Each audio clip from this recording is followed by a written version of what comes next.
6. This hour of Sports Time is brought to you by Lexus of Memphis. Here are your hosts, Brett Stats Norsworthy and former Memphis Tiger Gabe Kuhn. Beautiful morning, yeah, the sun in my morning. Midweek Wednesday, February 16, 2022, and you're checking in with Sports Time on Sports 56 with Gabe and Stats. We're always live from the Family Leisure Studios in Memphis, Tennessee. I'm Gabe Kuhn. My partner does pre and post for the Ole Miss Football Radio Network. He is Brett Stats Norsworthy. Brett, how are you? Oh, we don't have him right now. We're gonna have to figure that out. Producing the program though is Go Tigers 247 writer Bryant Dacus. Brian, how are you doing, man? I'm doing well, Gabe. How are you? You know what? I can't complain. I cannot complain. First off, our show brought to you by Lexus of Memphis, and we have a lot to get to on this beautiful Wednesday. As far as guests are concerned, Alex Kuhn from KGYM Radio in Cedar Rapids on the Big Ten, among other things. Also going to talk some Super Bowl with him. 4 o'clock, we bring on Tim Brando from Fox Sports. He covers a lot of things, announces a lot of things we will have to discuss. I know he has a college basketball rant that he wants to get to. We're going to have to ask him about that, how it's being covered even after football season. 4:30, bring on Blake Lovell to continue a college basketball conversation. Blue Ribbon Magazine, we'll talk some SEC with him. 5 o'clock, Kevin Sweeney joins us from College Basketball Central and Sports Illustrated to discuss the national picture of college basketball. We get out at 5:45 with Taco Bell Crunch Time. AutoZone listener line, 901-360-8255. Get in the zone. AutoZone. You can also watch us live and message us on Twitter, YouTube, Facebook, Twitch, and at Sports56, WHBQ.com. Tigers pick up a massive win in Cincinnati that, according to Joe Lunardi and Jerry Palm, who was on with Sports 56 Mornings with Greg and Eli this morning, puts them on the right side of the bubble. So they are leaning in right now. A lot of people have them last 4 in. Some people have them solidly in the tournament. We will see how that holds up. They play SMU this coming Sunday, and we will have to have a discussion about what that will look like. Grizzlies beat their arch nemesis, the Pelicans, on the road without Ja. One more tonight at FedEx Forum versus the Blazers before the All-Star break as they look to go over their preseason Vegas set win total of 41.5. And looks like today is the Rams Super Bowl parade.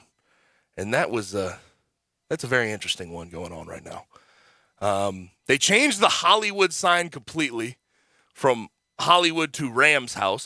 You know what? Being a former St. Louisan, seeing how their fans have sort of responded to the Super Bowl is sort of an interesting thing to me. But the Rams Super Bowl parade today, and Aaron Donald took over, ended up taking his shirt off at one point. People were trying to compare him to J.R. Smith. Bryant, that's a big ass J.R. Smith. That is a bigger person than J.R. Smith, but I like the comparisons. You got to compare him to somebody, so that is interesting. I didn't get to see much of it, obviously, because I was in class. Changing the Hollywood but I signs did a see little that. much. That was a little. I didn't like that. What did you think about that? I don't know, man. It's interesting to see how they are sort of embracing the L.A. Los Angeles. I mean, there's only one citizens, the fans, embracing it. Yeah, you know what? I'm still bitter. I know you know how you I are. am. I You know. know how I am. Yeah. Also, did you see the Beale Street Music Festival list came out today? I did see that. Yeah. Who are you interested in? We got Foo Fighters, Van Morrison, Weezer. It looks like we got Brett now. Brett, are how's you it with going? us? Are we all good? I'm in the building, but I can't come to you live. I was going to say I'm almost half asleep from a good catatonic state from lunchtime today at the commissary, but people really thought I was asleep. Hey, well, it is what it is. Do you see the Beale Street Music Festival rundown? Did you get to see who we get to see? I have not seen the lineup. Little Weezer, Van Morrison, Foo Fighters. I love Weezer. I know you're Van Morrison still alive? Yeah. I told Who knew? Brian, I see brown-eyed. I hear brown-eyed girl. I'm going. That's it. But the freaky movie. Remember at the end of the movie with Julia Roberts and the stalker? Wasn't that a Van Morrison song? You know what? I don't know what movie you're Okay. referring I'm not to. too familiar with can't Van Morrison. If you Sleeping with the Enemy. you got Lil Wayne, you want to go see Lil Wayne? I'd be okay with Lil Wayne. Okay. A little Lil Wayne? A little Lil Wayne. I'd be fine with 3 it. 6 Mafia, of course, Counting Crows. And the one Brian and I were discussing, Sarah McLachlan. Only one I know by her is Angel. Very Real rhapsodic, isn't it? Yeah, I don't know why. She's not going to get the crowd going. I mean, Yeah. but it is Sarah McLachlan. She's got good music, good singing voice. I like Shout Counting out. Crows a lot. Counting Crows. What's your favorite by Counting Crows? I'm not a big Counting Crows. I don't Mr. think I know any Jones. of their songs. Weezer though. I'm going to have to go see Weezer. Man. I can't wait for Weezer. I a good can remember under this roof when we used to have an alternative station, and a lot of Weezer was always cranking out of the other end of the hall. I bet. And then let's see. We have those are sort of the headliners. NLE Choppa as well. DaBaby, even though DaBaby is he cleared his name yet? I Brian? mean, I guess he has with Beale Street Music Fest. I you guess know? so. Then they got NLE Choppa. Waka Flocka Flame. I didn't know Bow, he made a bow, song. bow, bow. I didn't know he had a song. I got nothing. And they have White Soul. You know White Soul. That's my right? boy. That's That's like my your brother. guy. Yeah. Okay. Yeah. So I'm really excited for him. And he works out with Shabazz, yeah. With Shabazz, yeah, he had a bad brain injury, got into a car Right. crash, got hit by a car out in California. He So he's seemed to have recovered Yeah, really well. he just dropped an album last week, so he's back better than ever. But yeah, Shabazz has been helping him through all that rehab process. So Yeah. And I know where I see him a lot. where do you see him a lot? Tigers games. Oh man, he loves his Tigers. Yeah, I That's see for him sure. at Tigers games all the time. I don't know if obviously I don't think he was there last night in Cincinnati. He was not. The Tigers showed up to that one, didn't they? Sure did. Win another win of the year. Just keep stacking them on top of one another. And I joined Dave this morning and said this, the Tigers now are in a position, the out-of-town scoreboard was great for them last night with Florida losing and some other teams getting nicked up. But they're now winning so much on their own and supporting their own resume. Mm-hmm. They're not looking at out-of-town scoreboard as much. Today in the net, all the way up to 40. Mm-hmm. And you're getting in really not protected seed because you won't be the home team but you're about to get out of Dayton. Yeah, and there was a discussion this morning. I was listening to Sports 56 Mornings with Greg and Eli, and they had Jerry Palm on as they normally do on a Wednesday. He said in his updated bracketology, when he puts his bracket out, they're in. They're in solidly. And you see it what Joe Lenardi said. I know he had them in the first four out earlier this week. Yesterday. Yeah, he did threw me a curveball. There's no question. But he said if they won that game against Cincinnati, they moved past Oregon into the last four in. So they're the last of the last four in for Joe Lenardi. And it really has been this 6-game winning streak. It's been a story of the vets, the poise they're showing. Because last night you were coming off an emotional high against a team that you've never really beaten in that setting before.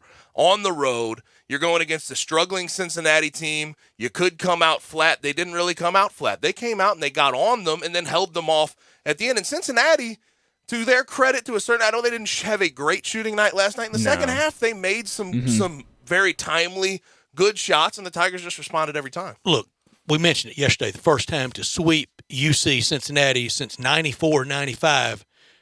I'm not saying this year ends like 95, but I know where that year ended. It ended at the Sweet 16 and with a heartbreaking loss in one of the more famous Tigers games ever up at Kemper Arena in Kansas City. I don't know if this year goes there, but this year is ending like that year did. It's ending really strong, and they have to continue on this. Dave and I we kind of jousted about this a little bit this morning.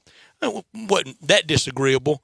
I don't want SMU scratched up tonight against Temple. I want them staying pristine. Mm-hmm. Yeah. And the Tigers taking care of them on Sunday. And SMU, we can talk about them losing some bad games this year. They've put together a good resume. They don't have crazy good wins. The one over Houston is obviously the one that's going to hold up. They haven't lost a game at home this season. It's not going to be easy for the Tigers to just go in there and be able to handle business the way they did against Cincinnati. I just don't know what the mood of that building will be on a Sunday as opposed to a Wednesday night. I know it'll be student heavy. I'll say this. SMU already has one win over Memphis. This second win over Memphis, if they were to get it, You change spots.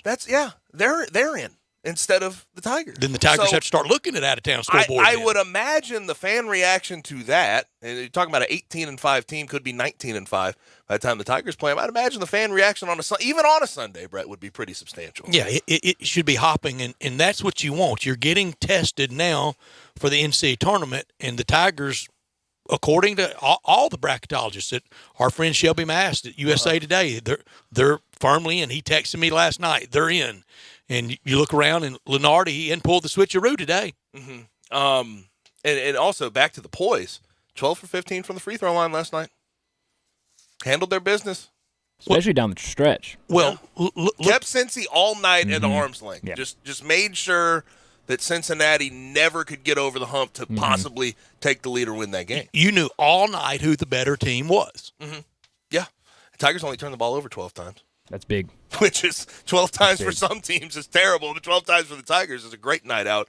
Alex Lomax, point guard last night. Oh, he had a huge game. 9 assists, 0 turnovers. We talked to Dave yesterday about it.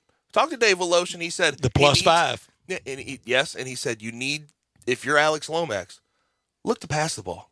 Offensively, you don't need him to put up shots. You don't need him to get the spots on the floor, mid-range, get to the rim, take three-point. You don't need any of that from him. You need him to find others and put them in good positions, and I thought he did that at a very high level last night. It's as old as the game itself. Have that point guard look to pass first and then be solid from the field or solid from the free throw line. Don't turn it over. And now, not as old as the game itself because we didn't have it. You got to make at least 7, 8, 9 north 3-pointers. Yes, you do. You do. And I thought they have been shooting the ball a little bit better. Lester Quinones has just been playing a high level of basketball. I didn't shoot the ball overly well last night, but he got to the rim, made some plays, got some second chance opportunities that were nice. Jalen Duren is something that's given me hope down the stretch of this season for this Tigers team. Jalen Duren is coming into his own on the offensive end of the floor. Started off the game with that nice little jumper there from the elbow, got fouled, got the and one. His offensive game's starting to develop. Now, I had to listen to most of the game because I don't have ESPN Plus, but I understand. I have a login. I know you do. I'm not going to steal. But I understand that the analyst was just wholly unprepared. Yeah, look, okay, Kevin Johnson is, I believe his name. Somebody can correct me on that if I'm wrong. He played at Cincinnati. It's not the KG. Not the Kevin Johnson that everyone knows. His sons, right? Yeah. Not that Kevin Johnson. He struggled. I mean, those names were kicking him in the keister. He was getting. It was the Memphis Tigers names and his the box score was ugly there. Al McGuire was famous for getting names. Duran. He gave it Duran. Al McGuire would call Chris Gardner, but he was Al McGuire. Yeah. I mean, he had a little more and you could sway. say that's just his. That's his style. That's how he speaks. You sure could. Gardner. But he was saying Minot, Duran. Yeah, won his best night. Yeah. That's what I got from it last night. He got bodied. He got bodied by those names. Oh yeah. And I don't want to go in on the guy because I'm sure he's trying to make a living in this industry. He's trying to move through. Hopefully next time he'll be better prepared. But last night whew. If there was a score on the Memphis Tiger names versus Kevin Johnson, it'd be about 130. Yeah, and he got killed. That's what I got from a lot of people. I know this. The Winter Olympics, they're steaming ahead. We're having a lot of fun with that in FanDuel Sportsbook. They're hooking up new users with an epic Winter Games bonus. Just place your first bet on any Winter Games sport risk-free. That's not right. New users, they get up to $1,000 back in site credit if your first bet doesn't win. Here's my picks. I love Shaun White to continue with his Olympics and have a good one. USA women's hockey to win. Men's curling to repeat the gold. But you could bet on any event. Curling, speed skating, snowboarding, all the hockey, all the fun. Bet on that sport where they ski a little while and then they shoot the gun. I love that one. It's easy to use at FanDuel Sportsbook. Safe and secure, fast payouts. Download the FanDuel Sportsbook app with promo code CASH and go for the gold today. That's promo code CASH. Must be 21 or older and present in Tennessee. First online real money wager only. Refund issued as non-withdrawable site credit that expires in 7 days. Restrictions apply. See terms at sportsbook.fanduel.com. Gambling problem?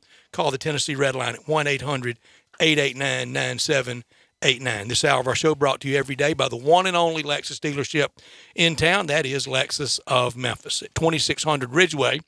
And online at lexusofmemphis.com. Call them at 901-362-8833. Great offers on all 2022 models and always special leasing options. Drive in luxury and confidence, knowing that every new Lexus comes with complimentary first and second maintenance services, the highest standards in the industry. Stop by today at Lexus of Memphis at 2600 Ridgeway and put yourself in the driver's seat of the all-new 2022 flagship LS500, and you'll be looking and you'll be driving in style. Online at lexusofmemphis.com, 901-362-8833. Experience amazing at Lexus of Memphis. top story of the day. And that's called the biathlon, where they ski around. I love and it. Shoot. And I think every time What they could go miss- wrong? Me on skis with a gun. They strap it to the back. They strap it to the. Every time they miss, I think they owe a lap for that. Do they? Yeah, I think. Got to do some up downs. So, top story of the day: Tigers improved to 15-8, 9-4 in conference at Cincinnati. Big win, 81-74. Came out firing. Cincinnati sort of paced them, but I think the Tigers kept them at an arm's length. The Memphis State uniforms. The Tigers need to wear those the rest of the year? Yes. I said it yesterday. I know everybody loves those things. I thought the uniform combination for both teams was pretty good last But now night. tell me this. Why, when they wear the Memphis State uniforms, and we, in that vein, we affectionately, lovingly call them Memphis State, even Coach Hardaway does, but you let me, during football season, miss state one time and go back to what I knew them as for the first 40 years of my life, and I say Memphis State, and I get killed on the text line. I can't explain the text line, Brett. The text line goes. That's a without different explaining. place. That's them. Okay. There you go. I said last night. SEC fan, we ain't Memphis State. I said I know last that I night via misspoke. Twitter. I said last night via Twitter. We need to, as far as Tiger football is concerned, get the blue with the silver lettering and the leaping tiger on the shoulder. One throwback game a year in the Memphis State uniforms. That would look good. Go to the 76, 77 Lloyd Patterson look, Ernest Gray look. I would love that. I would love one night throwback to go to 1970 under, especially this year with Coach Murphy going in the Hall of Fame. Go to that sleek look. Yeah. See, I'm not familiar with every single look. I know the blue with the silver lettering. That would be a fun one. When I first started going to Tiger games, And the silver pants as well. The home uniforms were dark blue with like the old New York Jet stripe kind of over the sleeve, white helmets with a small tiger head on the side of the helmet. Skeeter Gowan, my favorite player. I would enjoy that. That'd be a slick look, especially for football. But last night, beating Cincy, the Vets showed poise. They're coming off an emotional high. They're on the road. They're playing a struggling team. They could have came in flat. They didn't.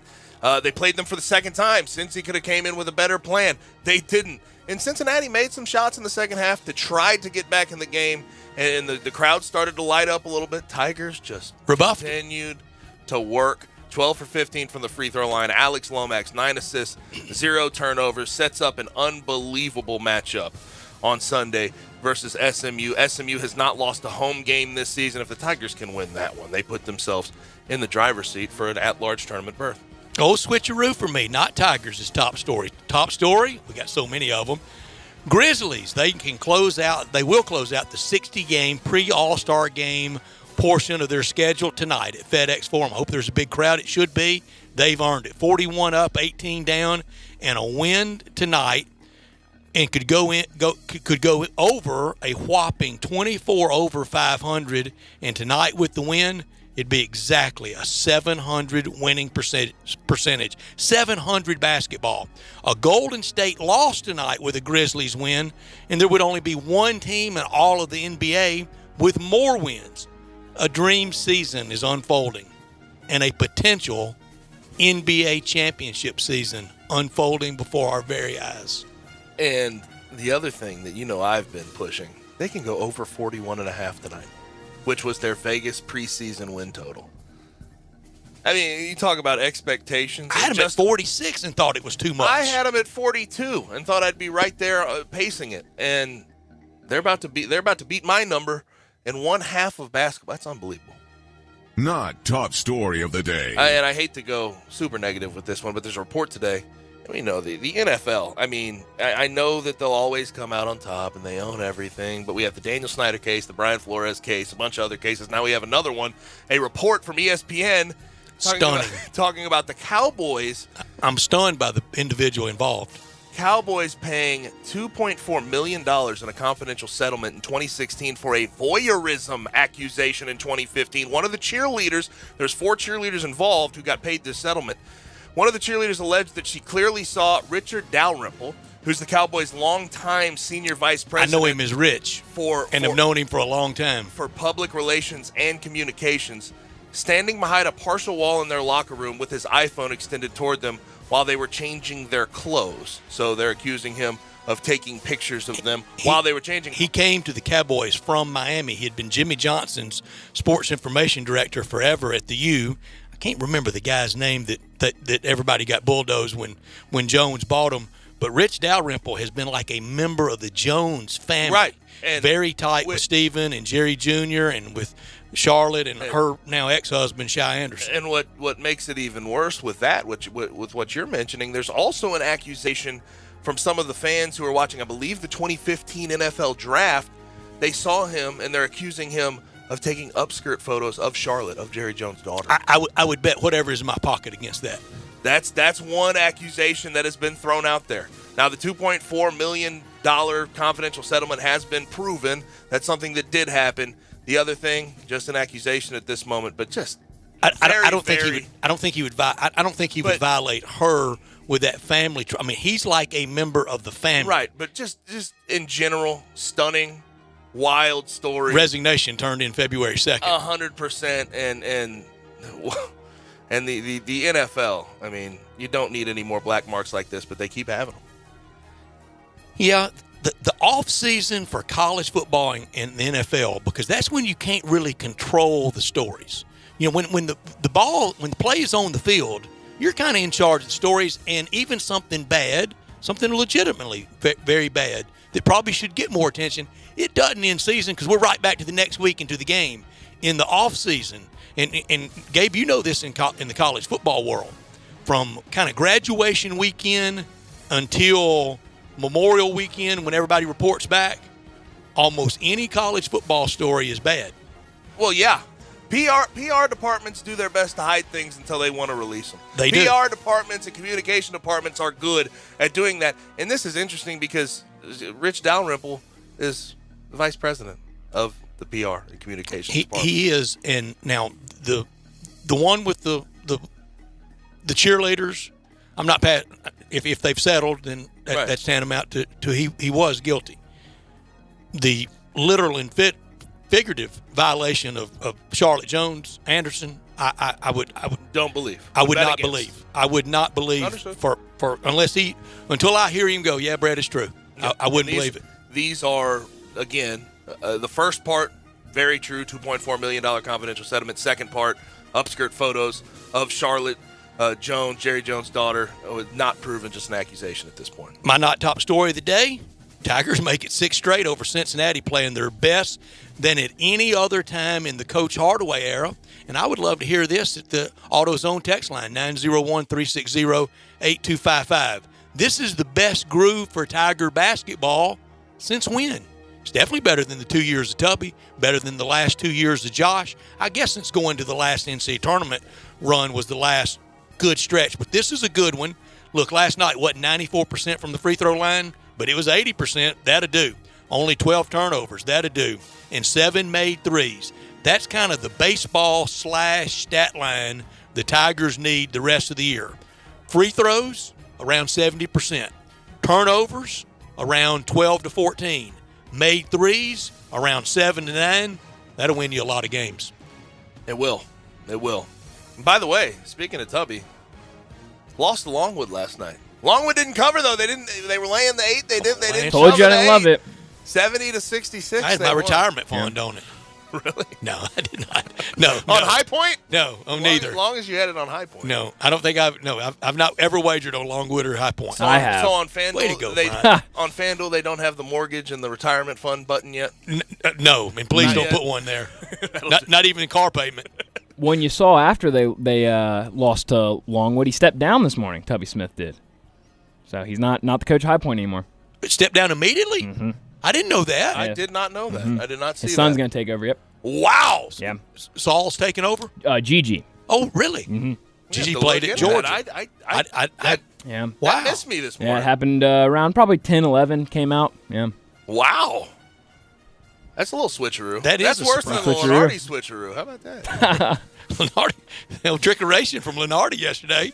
That'll do it for the top and not top story of the day. When we come back, Alex Kuhn joins us from KGYM Cedar Rapids. We have some Big Ten basketball, among other things. We have some NFL draft, and we also have to discuss the Super Bowl as a whole right here on Sports 56 98.5. Peter Edmiston and Anthony Sane bring you Sports 56 Grind Time. Brought to you by Poultry Power. Weekdays from 1 to 3 on Sports 56 and 98.5 FM.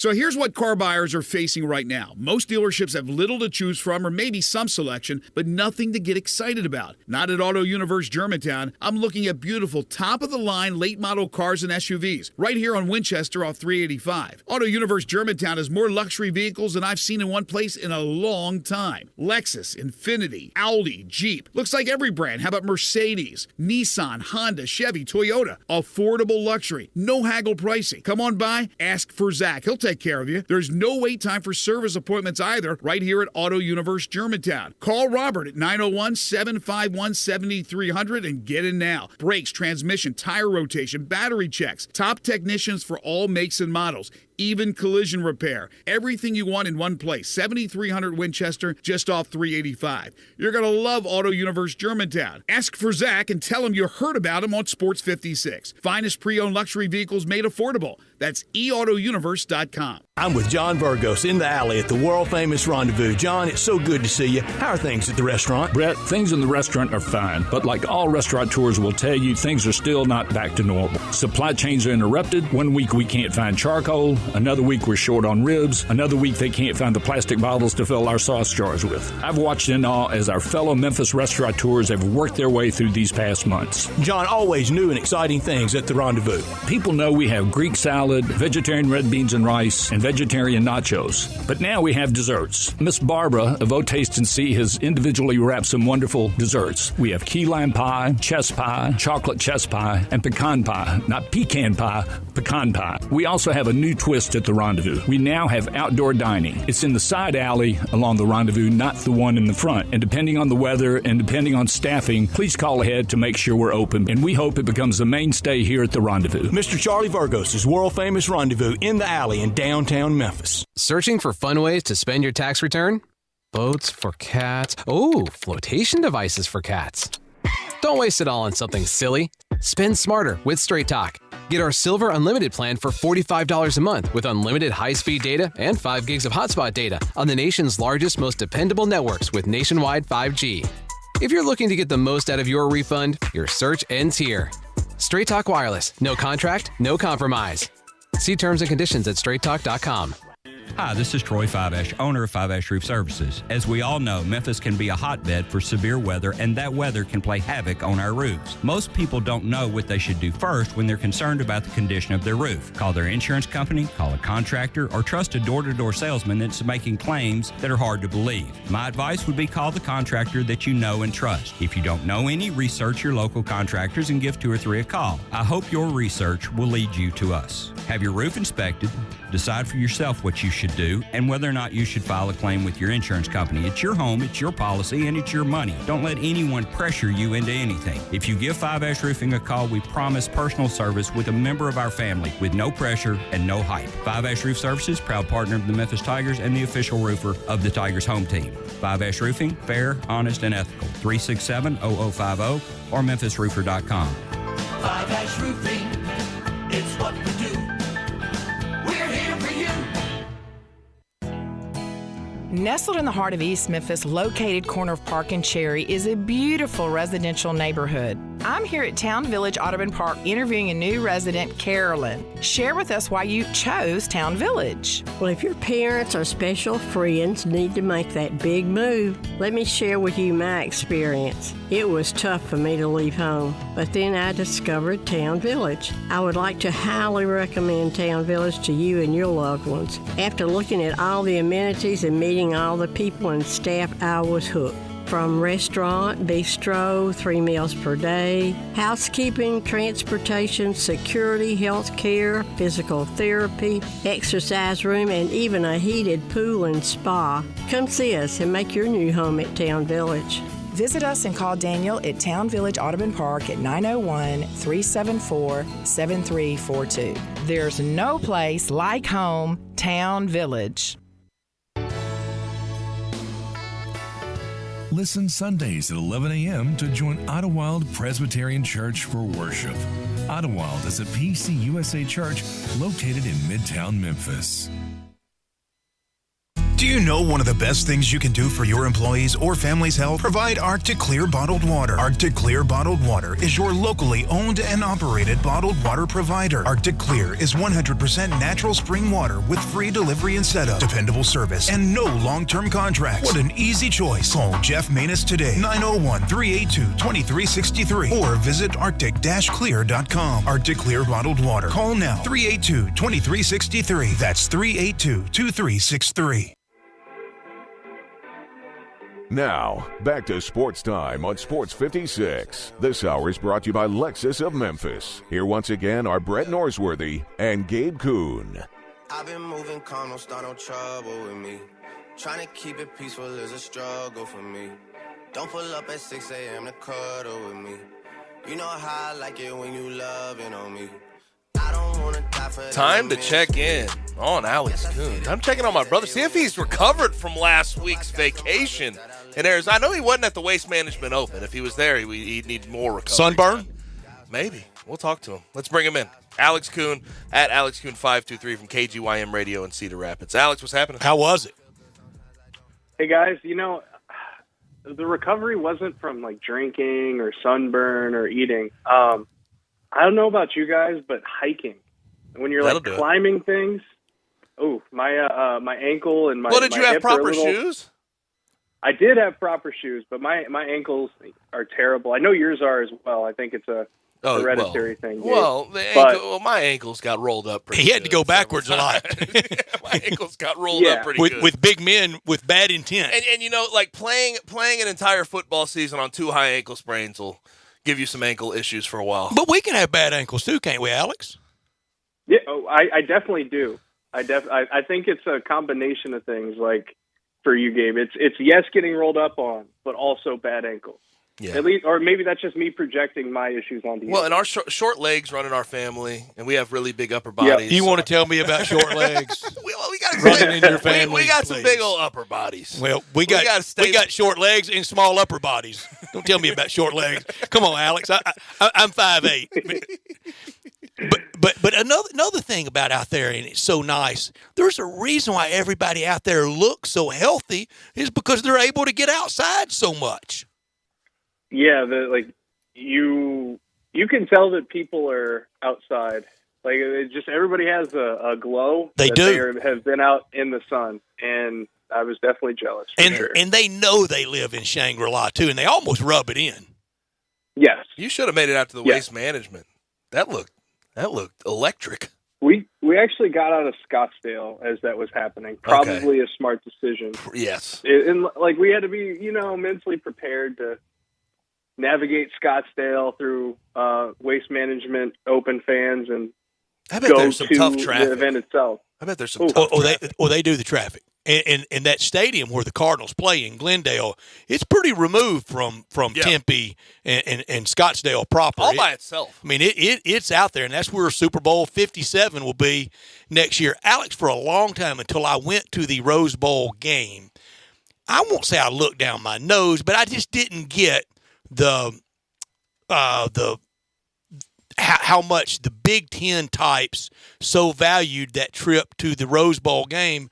But I got it after going because when you leave to go out to the Rose Bowl, those types in the Big Ten, Iowa, like where you live and cover, all those cities, all those states, all those schools, they've already had about 8 weeks of winter, and they've got at least 12 more. That's a great 1 week respite for them to get out there to Nirvana. Absolutely. My co-host, Todd, talks all the time about growing up as a kid in Iowa, and that's the game. I get it. The game. I got it after being there. Big Ten. It's cold in the Midwest, in Iowa and Ohio and Michigan, and you see the San Gabriel Mountains, and you see the scene on TV, and everybody wants to. Todd talks about just dreaming of one day covering a Rose Bowl, Iowa in a Rose Bowl. So there is definitely something nostalgic about it. He has already. Christian McCaffrey kind of ruined things for the first play of the Iowa game. Hawkeyes. Yeah, he had about a season's worth of highlights, and the first half of that game. But yeah, the Rose Bowl is something that Big Ten fans definitely latch onto because of the scene when everybody's at home kind of cooped up under the covers in 20-degree weather. Yeah, and you've been splitting firewood since Halloween. and you're going to keep splitting until Easter. I don't blame them. The best sign ever in the crowd. You remember when you guys may not, but Northwestern finally broke through in '95 to make their first Gary Rose Barnett Bowl. And Yeah, Pat Fitzgerald. Yeah, and it had the good running back. Schnur had Schnur at quarterback and Autry at running back. Pat Fitzgerald was on the defensive side, and they showed a Northwestern fan shot. And somebody had the sign up, and it was their first trip out there, I think, since '48. And the sign said, "So this is what Pasadena looks like on New Year's Day." Here's a fun fact too. Pat Fitzgerald, as a head coach, still he'll never say it out loud, but it's a very poorly kept secret. He hates Iowa, absolutely despises Iowa. And you ask why? Well, that 95 season or 94 season leading into 95, Pat Fitzgerald broke his leg in the Iowa game, and it kept him from playing in the Rose Bowl that year. So he still holds a grudge against the Hawkeyes for that. I did a show with some friends of mine in Little Rock a few years ago, Alex, and I promise we'll get something germane in a second. But a few years ago, I did a show. It was 10 years ago, and they asked me pound for pound who is the best coach in college football. And I said, it'd be easy to say Nick Saban. It would be easy at that time to say Steve Spurrier. I said, I'm going to go Pat Fitzgerald. I stick by that with their facilities, their emphasis on academics over football, and playing in that Big Ten. I didn't think it was a dumb answer then, and I stick by it now. He's certainly very well regarded, and he continues to win games. The Achilles heel with him is offense. When his teams really struggle, they're terrible offensively, but they're going to be good defensively. They're going to have good linebackers, and for better or for worse, his programs directly reflect him. Who's the Northwestern of basketball? Who gets the most out of what they're handed in Big Ten world? And I don't have an answer. I will say Steve Peichel at Rutgers. Mm-hmm. What he's been able to do with that program has been absolutely incredible. Not necessarily with the academic excellence requirement there, but just a program that has never really won. Think about where they came from with coach accusations of with the clown before it, bullying and hitting them. Well, he was a nasty sort. Yes. I saw him in action one day in a game in Oxford. Yeah, it was how you come back from that. You got to be a really good coach. He's built a system that works, starting on the defensive end of the court, and they're able to consistently be middle of the pack, sometimes upper division in the Big Ten, which at Rutgers they will take every single time. And it's wild to think about too. And you cover Iowa basketball pretty closely. On the women's side and the men's side, they have unbelievable players. How big of a deal are Keegan Murray and Caitlin Clark with what you talk about on a daily basis? Well, Caitlin Clark she's unreal. Just ridiculous. The story goes, Kevin Durant pointed out that he saw her at some sort of off-season event, and his first reaction was, who in the hell is this?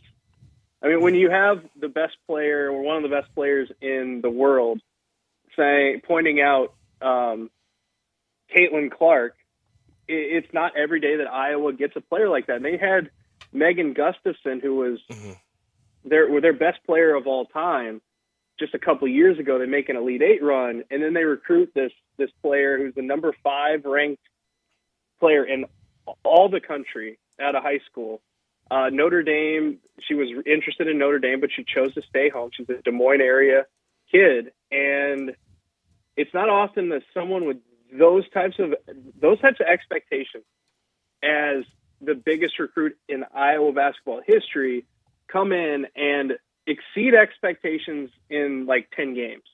the first 10 games of her career. So she's incredible. And Keegan Murray, I've kind of seen this coming over the last year and a half. And I saw Keegan and Chris, his brother, by the way, who's also coming on very strong, his twin brother, who has a very similar game to him, saw them play in high school and didn't for 1 second even consider maybe that they would be Division I players. They were so far back in their development. They go to prep school for a year, and Fran McCaffrey brings them in. And at the time, Iowa fans are like, what are you doing? His dad, Kenyon, played at Iowa, and people thought this is a legacy decision. This is not based on merit. And boy, were we all wrong. And that can go wrong sometimes on legacy. Yes, it can. Yes, it can. But they came back completely different players as far as their body type. They put on 15, 20 pounds of solid muscle, both of them. And Keegan Murray last year was just the Swiss Army knife. He does a little bit of everything. He makes winning plays. He has inside game. He has outside game. He has mid-post game. And he can guard multiple positions, which makes him by far Iowa's best NBA prospect in the Fran McCaffrey era, bar none. So he's gone from somebody that wasn't sure whether or not he was a D1 player to a most likely lottery pick this summer. Iowa firmly in. How many from the Big Ten, and who can really win it? We'll see about the numbers here, because it's so crazy that the bubble this year is kind of soft. Well, all right. Let me backtrack. Is Iowa firmly in? I think so at this point, barring any disasters, barring any bad losses. If they go on the road and lose to Nebraska, that could change things. But I think as the worst case scenario, if they hold serve, they have some really difficult games at the end of the year, on the road at Michigan, on the road at Illinois. You probably don't think of those as victories, but I would say at this point they're feeling good about themselves after winning on the road at Maryland and just destroying a terrible Fred Hoiberg-led Nebraska team at home. So they snapped their losing streak. They're back on solid ground, and they feel good. They're probably in that somewhere between 7 to 10 range, which is seemingly where they've been sitting for most of the season. And if anybody bets on road basketball teams in the Big Ten, stop betting on them, because road basketball in the Big Ten, including Izzo. Look what happened. Yeah, it's ridiculous. I saw Purdue visited Michigan last night. The Purdue game visiting Michigan, number 3 team in the country. I told these guys leaving the studio that day, I bet they get blown out. Michigan beats them 82-58. Yeah, it's ridiculous. And that's what I said last night. People saw Michigan State is only, what was it, a 4-point favorite on the road against Penn State. We're going to hammer the Spartans. No, don't do that. Right. Bryce Jordan Center in State College is a difficult place to play because it has no atmosphere. It's about a half-empty arena. It never has. You go there in the middle of the week, and you play a team that just kind of grinds on you, that just plays bully ball, and they lull you to sleep, and then all of a sudden you're struggling offensively, and they have a little bit of a lead, and you don't have any energy to get back up off the mat because there's just no atmosphere in the building. It is so difficult to play in that building. Talking with Alex Kuhn at AlexKuhn523. What'd you think of the Super Bowl?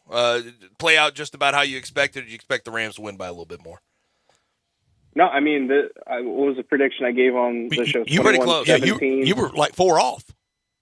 Yeah, 21-17. Greg Gaston Rams. came off the top rope right on the nose. 23-20 Rams. It was unbelievable. Wow.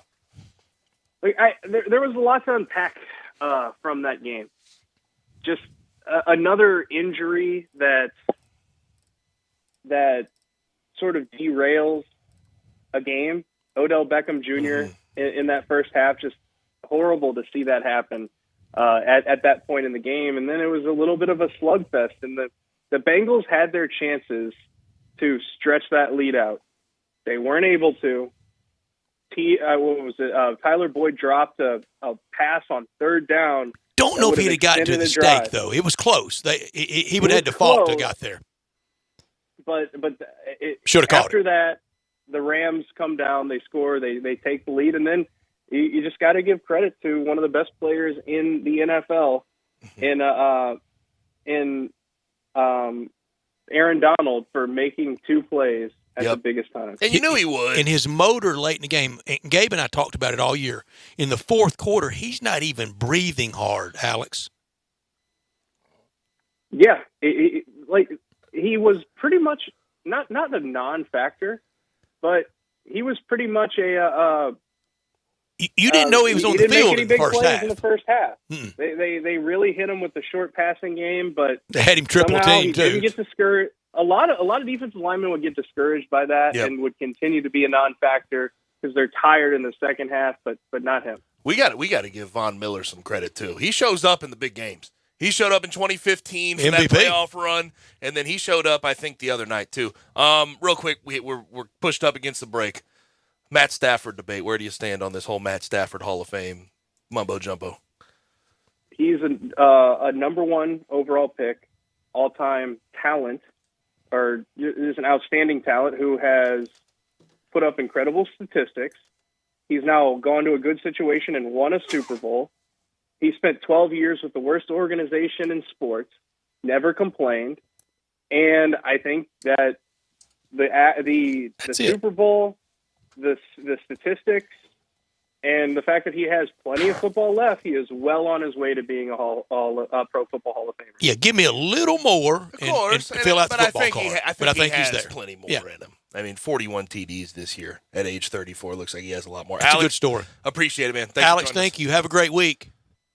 Talk to you guys. You got it. We'll talk to you next week. At Alex Kuhn 523. You can also listen to him 4 to 6. KGYM with his co-host Todd. You mentioned Rutgers. Rutgers, they've been to a Final Four in my lifetime. What year are we talking? 76. Okay. They went to the Final Four undefeated that year with undefeated IU. I think that's the last time the Final Four had two undefeated teams in it. Who is that garbage assault? Who's that coach that was assaulted? I can't remember his name. Mike Rice, is that his name? I think that, but I saw him in action. And one day I go to an Ole Miss game against Rutgers, like a December game, maybe even the crossover football season. And I'll go with my oldest nephew. And look, I say this lovingly. He doesn't know if the ball's aired or stuffed. I mean, and he doesn't care. And even he noticed at first. He said, "Are you checking out this Rutgers coach on the sideline?" And it was disgraceful behavior and how he was berating players. And so we kind of watched him the rest of the day and got a kick out of it. There's some guys, I mean, he could have been punched. There's some guys recently in the AAC that I've seen past few years. Hurley. Greg Marshall was pretty tough there on the sideline. And he got some of his players, and they ended up getting them. Mm-hmm. So, but I don't think you can do that anymore. Not be gotten. Sideline. I couldn't imagine him. Some of the videos, too, they had videos surfacing. Yeah, the Big Ten, only two teams ever have not been to a Final Four. Northwestern's never been, and Nebraska's never been. Mm-hmm. When we come back, have some college basketball last night. We need to discuss. Kentucky gets absolutely slaughtered by Tennessee in Tennessee. I was a little off on that one. Ole Miss drops a heartbreaker. We'll discuss. Sports 56, 98.5. Be sure to follow us at Sports 56 WHBQ on Twitter, Facebook, and YouTube to watch live video of our shows. Stay up to date with station events and have chances to win prizes from Sports 56 and 98.5 FM. Looking for some action? Sports gambling is legal in Tennessee. Action247.com. Local, legal. A sportsbook by Tennesseans, for Tennesseans. Go to Action247.com. Register and place your bets. Are you a sharp or a first-time bettor? Action 24/7 has you covered. Visit us online at Action247.com. Local, legal. Action 24/7. You got action. Problem gambling? Call 1-800-889-9789. Kelley Blue Book is the one-stop shop for pricing, fixing, selling, and instant cash offering. Instant Cash Offer is exactly what it sounds like. An official offer to buy or trade your car. Just enter your VIN or license plate, answer a few questions about your car's history, and what kind of condition it's in. In minutes, you'll receive an offer to sell or trade your car that you can be sure is fair. Then choose a dealer to purchase your car and schedule a time to meet. For all of the its, KBB.com. It's a new year. That means it's time for a floor model sale at Family Leisure. You can help Family Leisure make room for all the new 2022 products that are coming in. All floor models are priced to move right now. If it's on the floor, it's on sale. But you better hurry to get these special savings because once these floor models are gone, folks, they're gone. We're talking theater seating, massage chairs, arcades, foosball and hockey tables, all on sale. Shuffleboard tables, pool tables, they're on sale too. Plus, there's so much more on sale. And you can get New Year's deals on spas and swimming pools as well. Family Leisure needs the room for new inventory. So what's here has got to go. You can help them. The floor model sale is happening now at Family Leisure, Whitten Road at I-40, where family and fun come together. Happy New Year from our good friends at Family Leisure. Sure, we have 30 seconds to tell you that drivers who switch to Progressive could save big. But then what? We could romance the legal copy. It never gets the attention it deserves. And some lawyer worked real hard on it. So take it away, lawyer.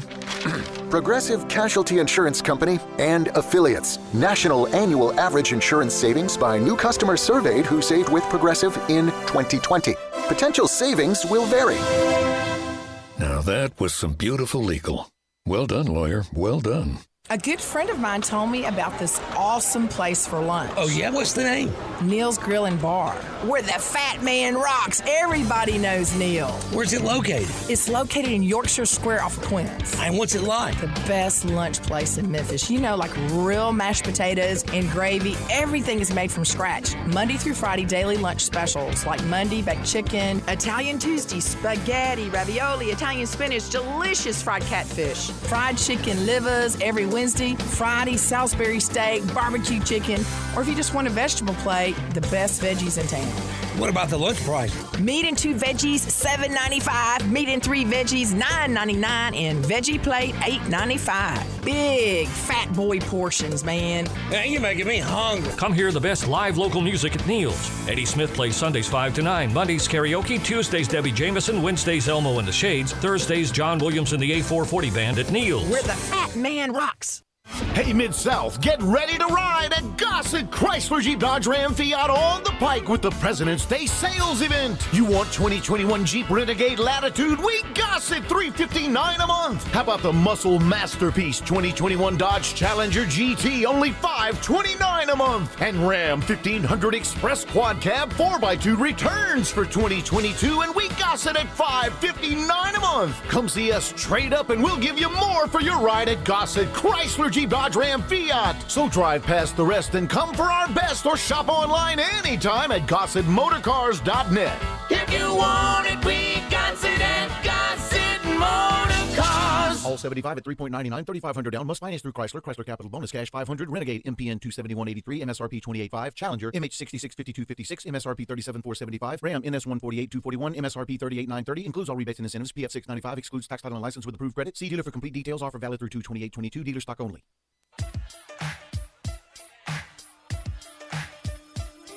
Now, back to Sports Time on Sports 56. This hour is brought to you by Lexus of Memphis. Here once again are Brett Norsworthy and Gabe Kuhn.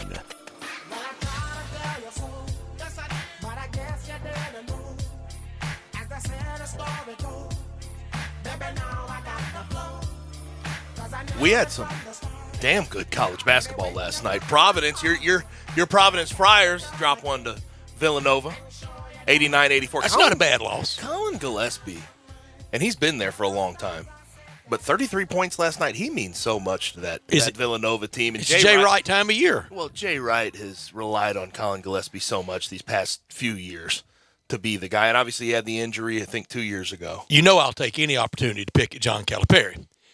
And I love some that if you went up to him today and said, hey, real quick, rattle off the 4 or 5 top college basketball coaches in the country, well, they would immediately say, okay, and deservingly. Of course. I think a lot of people would have Izzo in there, wouldn't they? A lot of people would have Cal in there. it'd take a while for a lot of people to have Jay Wright in there. And he's got 2. Yeah. Izzo and Cal still working on 1. Few get up there? Even without a national championship, does Few make it up there for you?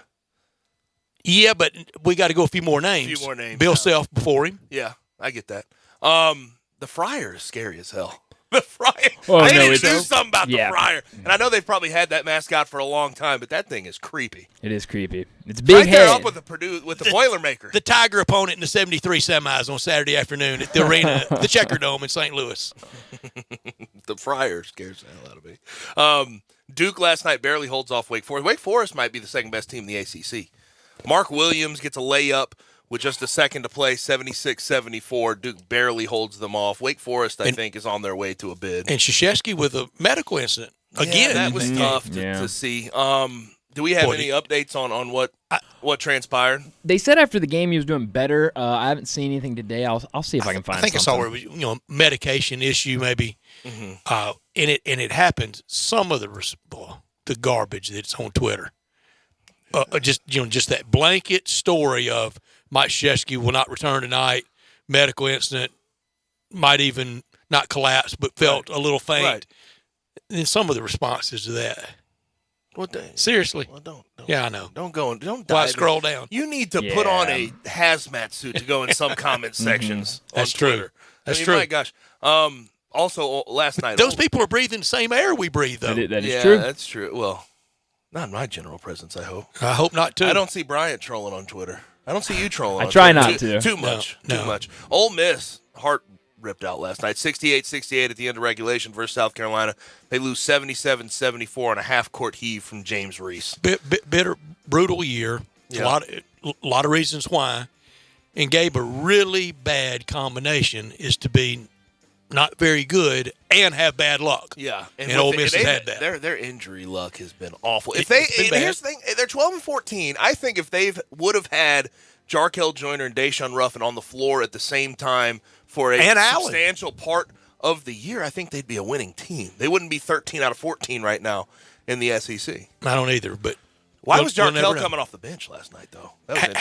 He had a medical issue. I think it was the illness. flu-like symptoms. They always say non-COVID illness. Yeah, now, yeah. Can we just go back to calling it an illness? Yeah, can you just have upset stomach? But they brought him off the bench, 18 points. He had a really clutch layup to tie it there with 1 second, but heart ripped out in overtime. We'll talk about the Kentucky-Tennessee game a little later in the show, but that'll do it for hour number one. Hour number two is going to be a busy one. Tim Brando from Fox Sports. In the next segment, Blake Lovell from Blue Ribbon Magazine, as he normally does at 4:30 on a Wednesday, talking some SEC college basketball. You're listening to Sports 56, 98.5.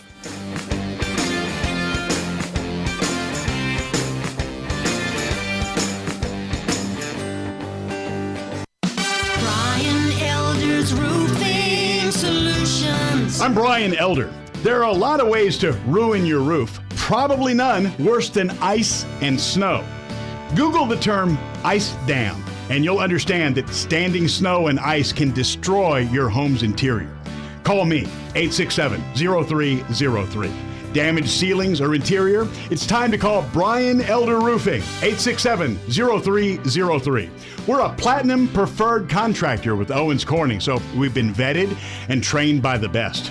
You've known the name for years. Call me before you call your insurance company. We won't try to sell you a new roof if you don't need one. We'll measure your roof from outer space. Call me, 867-0303 or BrianElderRoofing.com. Call 867-0303. Brian Elder's Roofing Solutions. Bellyacre's motto is City-Fied Farm Fresh. The goal is simple: provide a fun, unique farm-to-table experience for the whole family. Two great locations, Regalia at 6130 Poplar and in Overton Square at 2102 Trimble Place. Overton Square hours Sunday through Thursday 11A to 9P, Friday and Saturday 11A to 10P. Regalia Sunday through Thursday 10:30 a.m. to 9 p.m. and Friday and Saturday 10:30 a.m. to 11 p.m. Signature burgers are made from 100% grass-fed beef. Sandwiches, salads, and the best milkshakes anywhere. The burgers, so good, like the Dare Ya or the Double Dare Ya. and the melt in your mouth. And you have to try the Voodoo Moo Moo. It is the quality brand the Belly Acres team has developed using grass-fed beef with creative homemade toppings in a fun farm setting right here in the city. The goal at Belly Acres, to become even more sustainable as they grow. In Overton Square and in Regalia, the very best quality available in Memphis, burger shakes and smiles at Belly Acres. Sure, we have 30 seconds to tell you that drivers who switch to Progressive could save big. But then what? We could romance the legal copy. It never gets the attention it deserves. And some lawyer worked real hard on it. So take it away, lawyer. Progressive Casualty Insurance Company and affiliates. National annual average insurance savings by new customers surveyed who saved with Progressive in 2020. Potential savings will vary. Now that was some beautiful legal. Well done, lawyer. Well done. You've heard of James Gaddis Jewelers, but have you heard what they've done lately? Everything. A tremendous selection of diamonds and jewels, gold, silver, and much more. Lots of watches, tons of custom-made jewelry, fine gemstones, bracelets, necklaces, so many choices. Romantics will love the one-of-a-kind estate and vintage jewelry. James Gaddis has experts to help you with wedding and engagement rings, plus 2 repair experts for fine watches and jewelry. Layaway and financing available. James Gaddis Jewelers at 4900 Poplar. The spring sales event is rocking and rolling at Gossett Mitsubishi on the Pike. Want 43 MPG Highway in these crazy times? We Gossett in 2022 Mitsubishi Mirage $239 a month or $16,715. 2022 Mitsubishi Outlander Sport 27 MPG combined in an SUV $349 a month or $26,010. Plus redesigned 2022 Outlander. We Gossett at $398 a month. Not a lease, you own them. And get our stellar 10-year 100,000-mile powertrain limited warranty. That's Gossett Mitsubishi, 1870 Covington Pike, or shop online anytime at memphismitsubishi.com. If you want it, we got it at Gossett Motor Cars. All 72 months Mirage, NH001-803, MSRP 17465 Sport, NU003361, MSRP 27010, Outlander NZ053093, MSRP 29615. Includes all rebates and incentives, PF 695, excludes tax, title, and license with approved credit. See dealer for complete details. Offer valid through 2/28/22. Dealer stock only. We are Sports 56 WHBQ Memphis and W253DF Memphis, Flynn Broadcasting Stations. Now back to Sports Time on Sports 56. Here once again are Brett Norsworthy and Gabe Kuhn.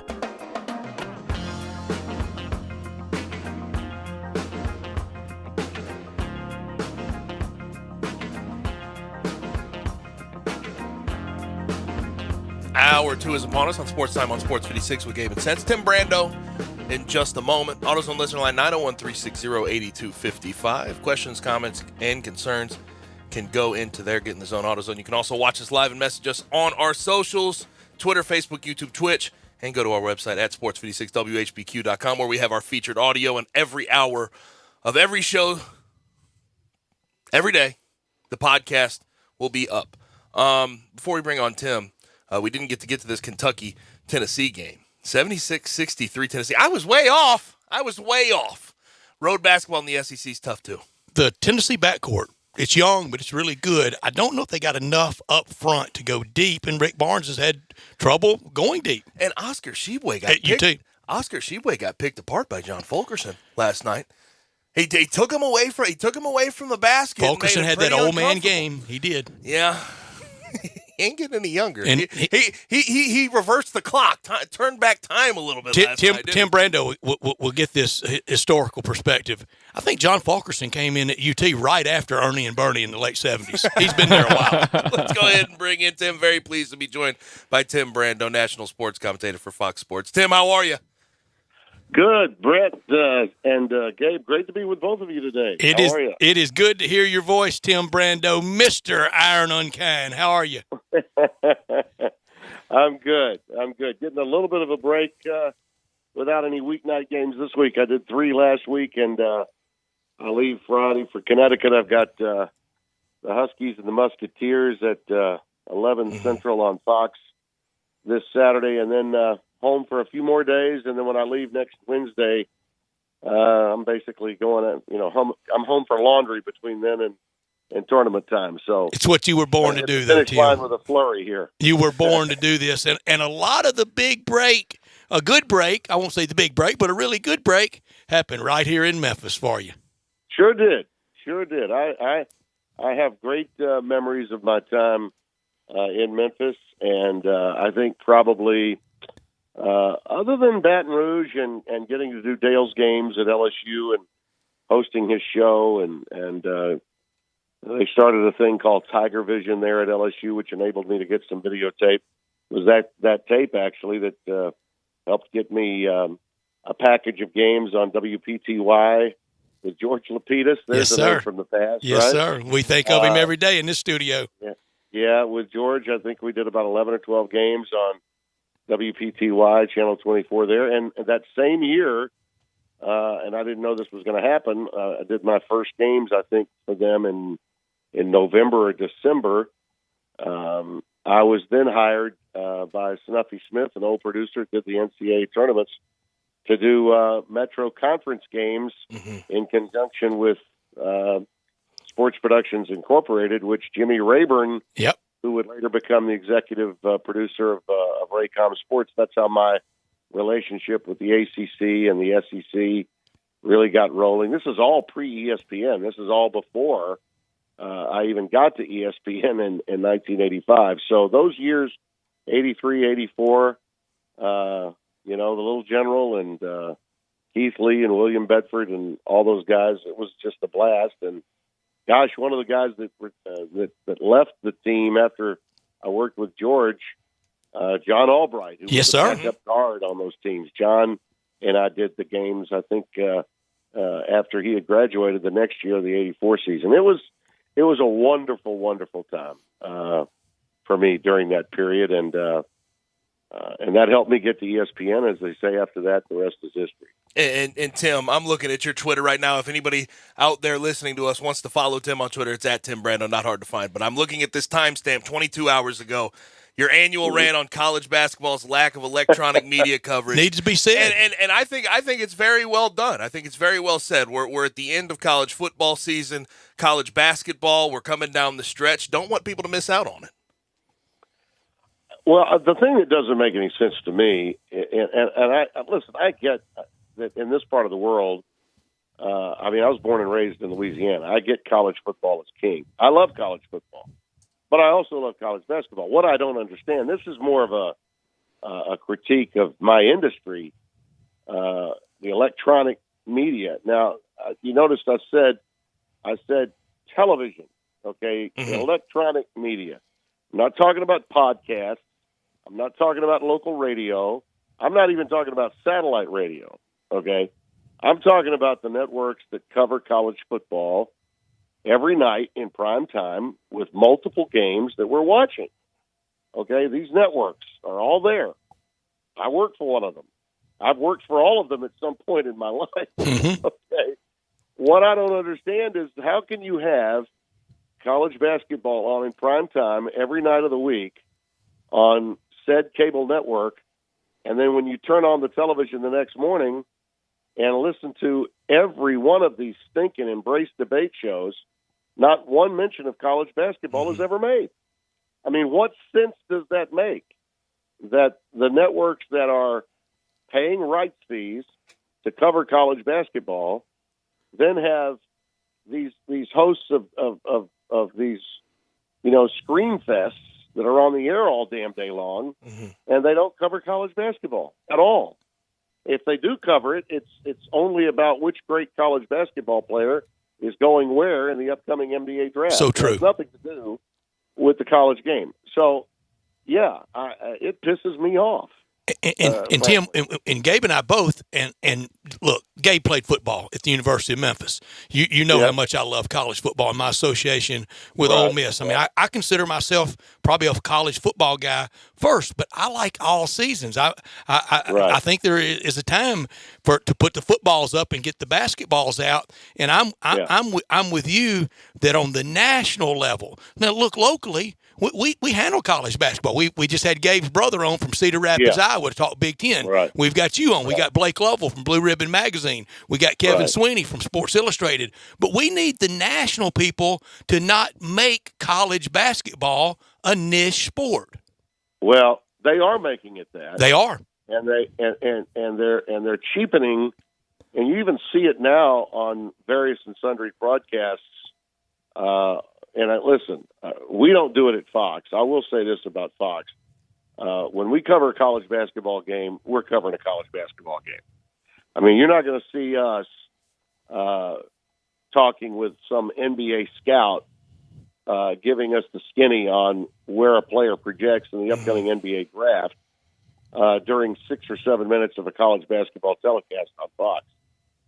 But over at ESPN, they do it routinely. I mean, routinely. And I just think it's wrong. Now, I get it to a certain point because they have the rights to the NBA and they're trying to promote NBA basketball. Well, they're doing it, though. They're doing it, though, and they are cheapening the coverage of college basketball. Okay? And I think it's wrong. Okay? I'll just say it flat out. What ESPN is doing and spending time in the middle of college basketball games talking about where players project in the NBA draft is an abomination. It's wrong. Okay? I'll say that. Yeah.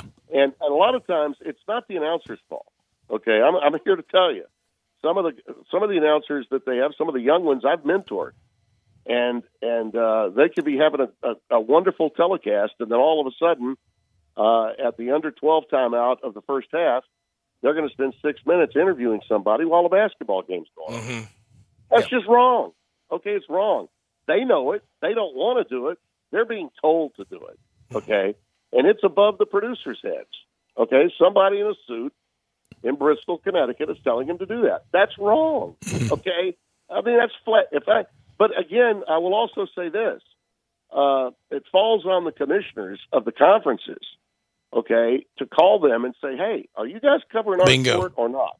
Yep. But right now, what is happening is the networks are paying so much money for rights that it seems as though the leagues only care about getting their money. They don't care about how their product is being handled. Introduce us to some young money. stars. You mentioned it, and Gabe can attest. I've been on the Providence train all year. I've been on the Ed Cooley train all year. All right. Middle America doesn't know who Ed Cooley is, and that's a shame. That's right. Yeah. Or they don't know his story. Came from a family that he was fatherless. He was without mom and a dad. He's got his dream job now. He worked as an assistant. It's the coach, American story. It's one of the great American stories of all time. Absolutely, it is. And his team, until last night, was 21-2. Now they've lost the third game, and they're a senior laden team. They're actually, people think of one and dones and how negative that is. His team is filled with five-year seniors. Guys that hung around, stayed. Now, some of them may play in the NBA. I think Bynum's got a shot. I think Watson has a shot. But I mean, this is, for the most part, a team that is, been in witness protection as far as college basketball curators and television are. You don't hear anyone talk about them. And it's just a damn shame. I mean, it really is. And there are a lot of things at work here that I felt like I needed to point out, and I'll continue to do that because I understand that the NCAA tournament has gotten so big that it's easy for a lot of people in our business to say, well, we really don't need to worry about it until the tournament because teams can lose, still get in the NCAAs, and they might have to play the same team that they played in their league 3 times. And if they win that game, they move to the Final Four and the other team doesn't. I get that. I get that it's a tournament sport. I did it for 18 years at CBS, but these teams are always evolving, and the evolution of these teams every year takes place in the regular season.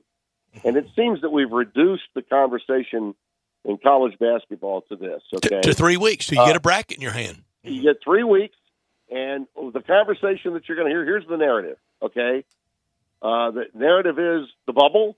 Okay, who's in? All right. Yeah. The bubble teams. And then we'll get to, all right, well, who are the number 1 seeds? Yep. Okay, well, all right, so we got bubble teams, which means the teams that barely get in. And then we're going to debate about the 1 seeds. What about the other 45 teams that are playing? Yep. the 18. We're not even discussing them. And it's just a joke. And I've been doing this for 40 years now, and I've never seen such blatant disregard for for journalistic credibility for a sport that is the second most popular sport at the collegiate level, for a sport that funds all of the non-revenue producing championships for the NCAA. And I just think it's awful what we've done to the game. And its coverage has been, I think, really reduced. And it's unfortunate because the people out there are seeing great games every night.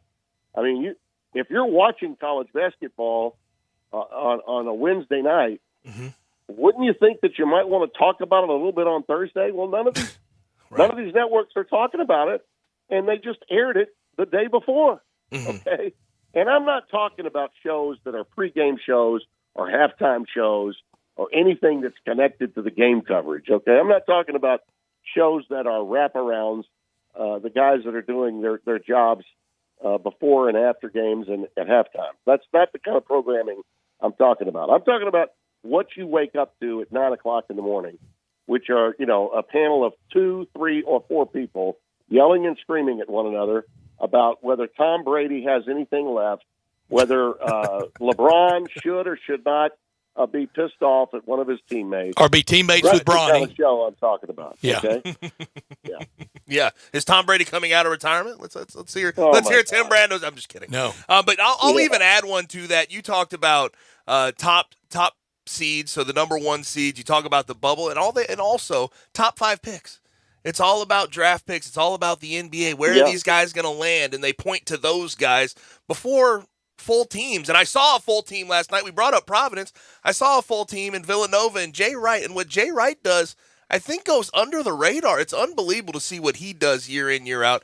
And he has become, to me, when I look at college basketball as a whole, when it comes to roster management and roster makeup, he does the best job in college basketball. Well, I'll tell you, you were just talking a little earlier about Tennessee and their victory last night against Kentucky. I don't think anybody was going to beat Tennessee last night. They were knocking down everything.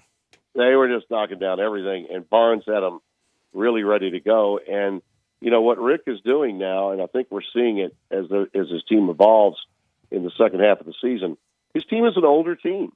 He's got some veterans on that team. If you look at this run going back to Jay's first national title 6 years ago, his team got old and it stayed old. Yep. Now he doesn't necessarily play a lot of people, but the players that he plays have been with his system for a while, and he's recruiting to his system now. So when younger guys come up, like Ryan Arcidiacono, followed by Jalen Brunson, followed by Colin Gillespie. These guys all look like clones of one another. DiVincenzo in there.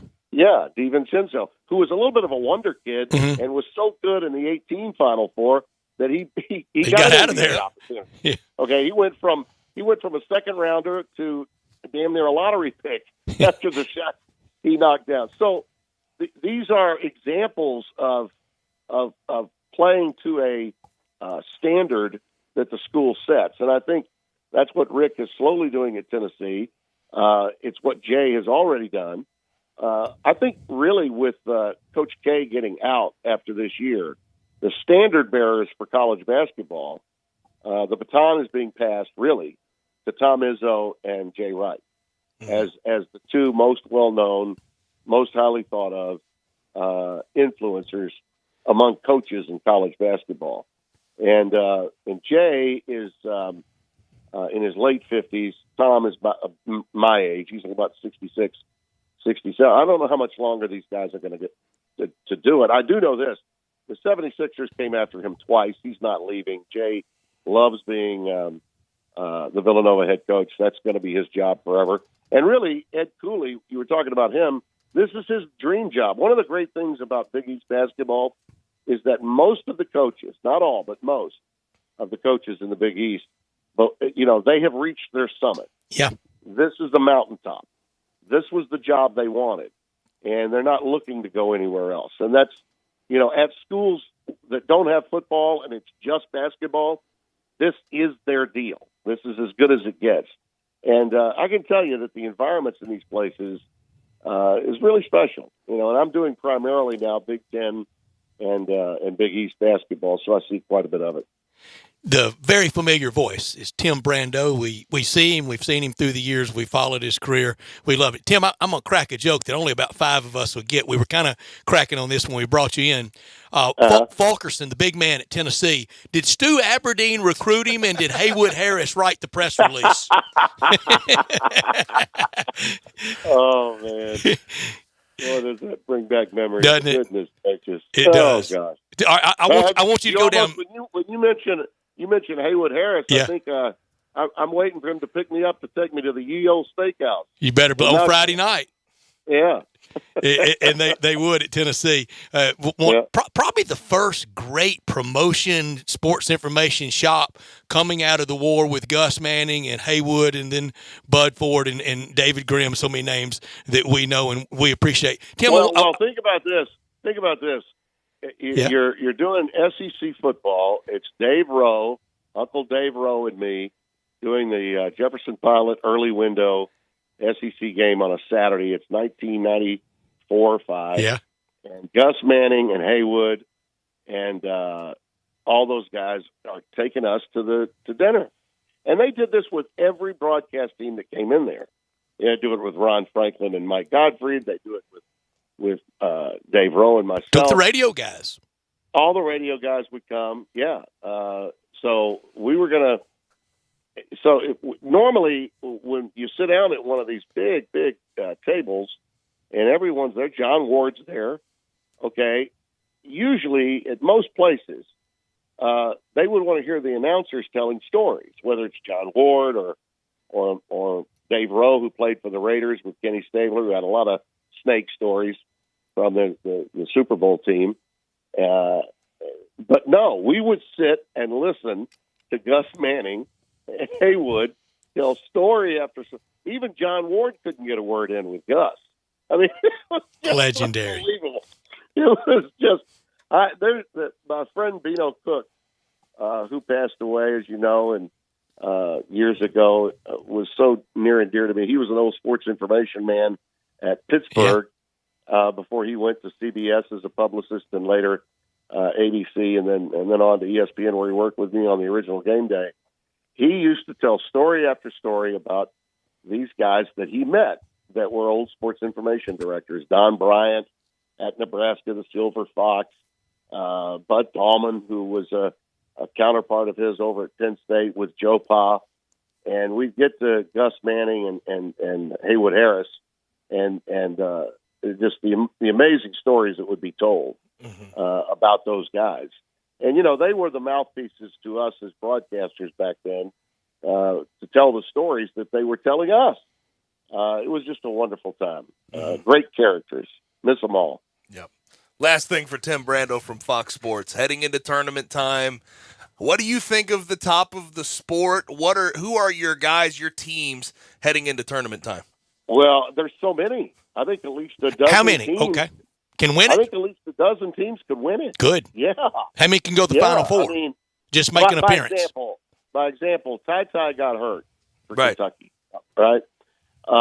Wheeler is as good a guard in terms of moving the ball around as anybody. And some of the games they lost, he got hurt. I was at the LSU game back in early January when he got caught on a pick from, I think it was the big kid, that 7-footer that LSU has, Reed.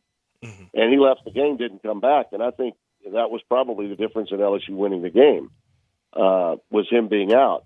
When you got Ty with him at the same time, you got probably the best pair of guards that you could have at the end of a game in a one-and-done NCAA tournament. I mean, it's just amazing to think what they could do. Well, if that kid can't go, that could be a devastating loss for them and could really hurt Kentucky. But if he gets back and he becomes healthy, I think Kentucky with Shibwe has got a great chance. Once you get out of your conference and you start matching up with other teams, I think it really opens the door, and teams suddenly they're so glad to be playing somebody outside their league. Right. I think Kentucky's very dangerous, and I would put them probably in the last third of those 12 teams that I think could win it all. Mm-hmm. But they're in there. I mean, they are. Duke would probably be a similar story. You know, they struggle a little bit at guard. They don't have a pure point, but man, they've got a lot of talent at every other position. A lot of talented wing players. In the Big Ten, Purdue is the most complete team I've seen with those two post players, and the really explosive backcourt star. He's more of a driver. Jaden is a Jaden Ivey. Jaden Ivey is just an he reminds me of Kawhi Leonard. You know how he explodes to the basket, and then how he can hit 3-point shots. He's hit game winners on 2 different occasions this year. One I was on hand for. Illinois getting Curbelo back, and if Trent Frazier stays healthy to go along with Kofi Cockburn, that's a really tough team. I mean, they could win it all very easily. And then out west, Arizona, who beat Illinois in a game I had back in December, they're a matchup nightmare for everybody. This guy Mathurin is just, I don't know how you guard him. I don't know how you find somebody to match up with him. Tommy Lloyd, the assistant for so many years at Gonzaga. I think that team will probably, Gonzaga, if they drop a game, and I don't know that they will, but if they do, I think it'll clear the way for Arizona to be 1 seed. Mm-hmm. I think there's a possible chance that both those teams could be 1s if Arizona could win out in the Pac-12. USC and UCLA are talented enough to be contenders. I don't think anybody else in the Pac-12 can go all the way, but my goodness, I just named 3 teams out of the Pac-12 plus Gonzaga.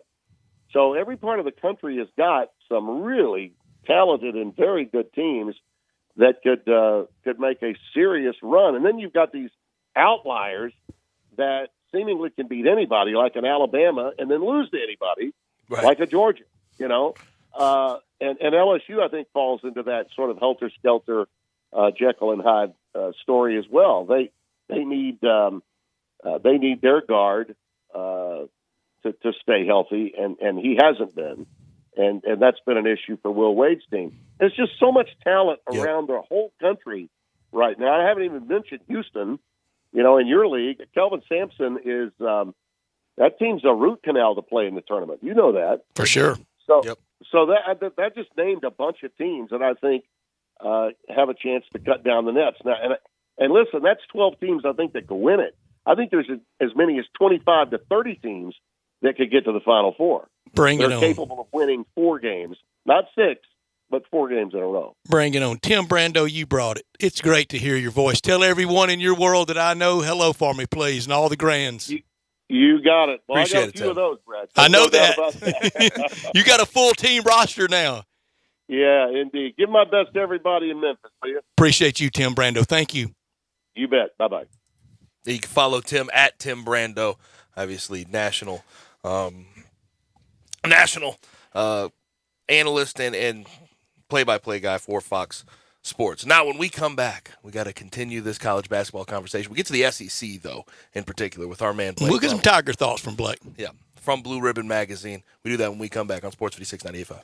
The all-new Sports 56 Mornings with Greg Gaston and Eli Savoy. Brought to you by Action 24/7, James Gaddis Jewelers, and Acura of Memphis. Weekday mornings from 7 to 10 right here on Sports 56 and 98.5 FM.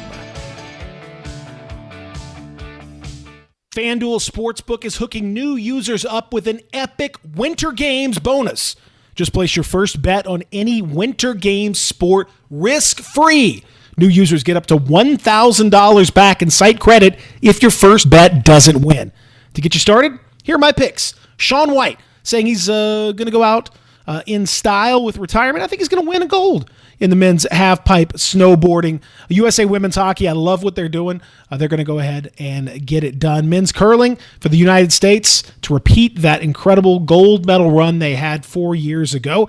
But you could bet on any event. Curling, speed skating, snowboarding, and so much more.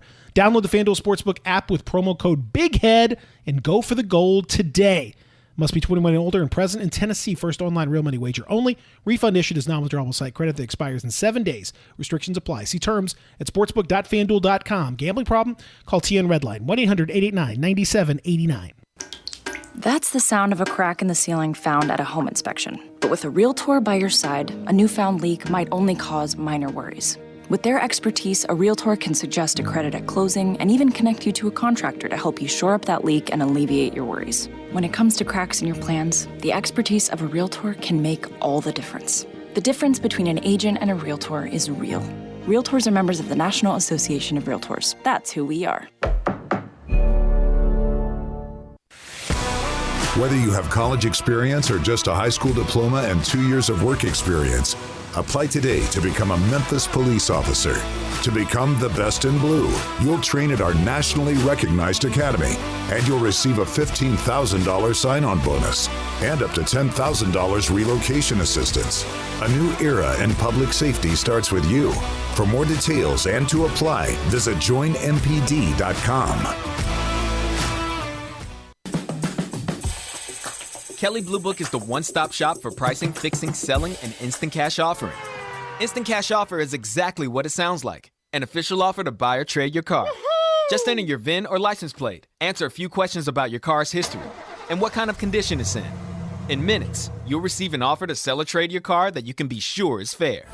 Then choose a dealer to purchase your car and schedule a time to meet. For all of the its, KBB.com. Hi, I'm Troy Fiveash, owner of Fiveash Roof Services. Can anyone explain to me why anyone would care how I measure your roof? We've all heard about measuring your roof from outer space. Well, to be honest, that's not possible. There are aerial pictures that can be taken every 4 years that can be used to measure most buildings, but it's not from outer space. Besides, no one, and I mean no one, can tell you what's wrong with your roof, or even if you need one, looking at pictures that could be 4 years old. If you'd rather do business with a family-owned and operated business with a lifelong tie to Memphis that refuses to mislead or use gimmicks, give us a call. Best products, best warranties, and the best service we know how to give. Fiveash Roof Services, proud partner of the Memphis Tigers and the official roofer, Tigers home team. Fiveash Roofing, fair, honest, and ethical. 367-0050 or memphisroofer.com.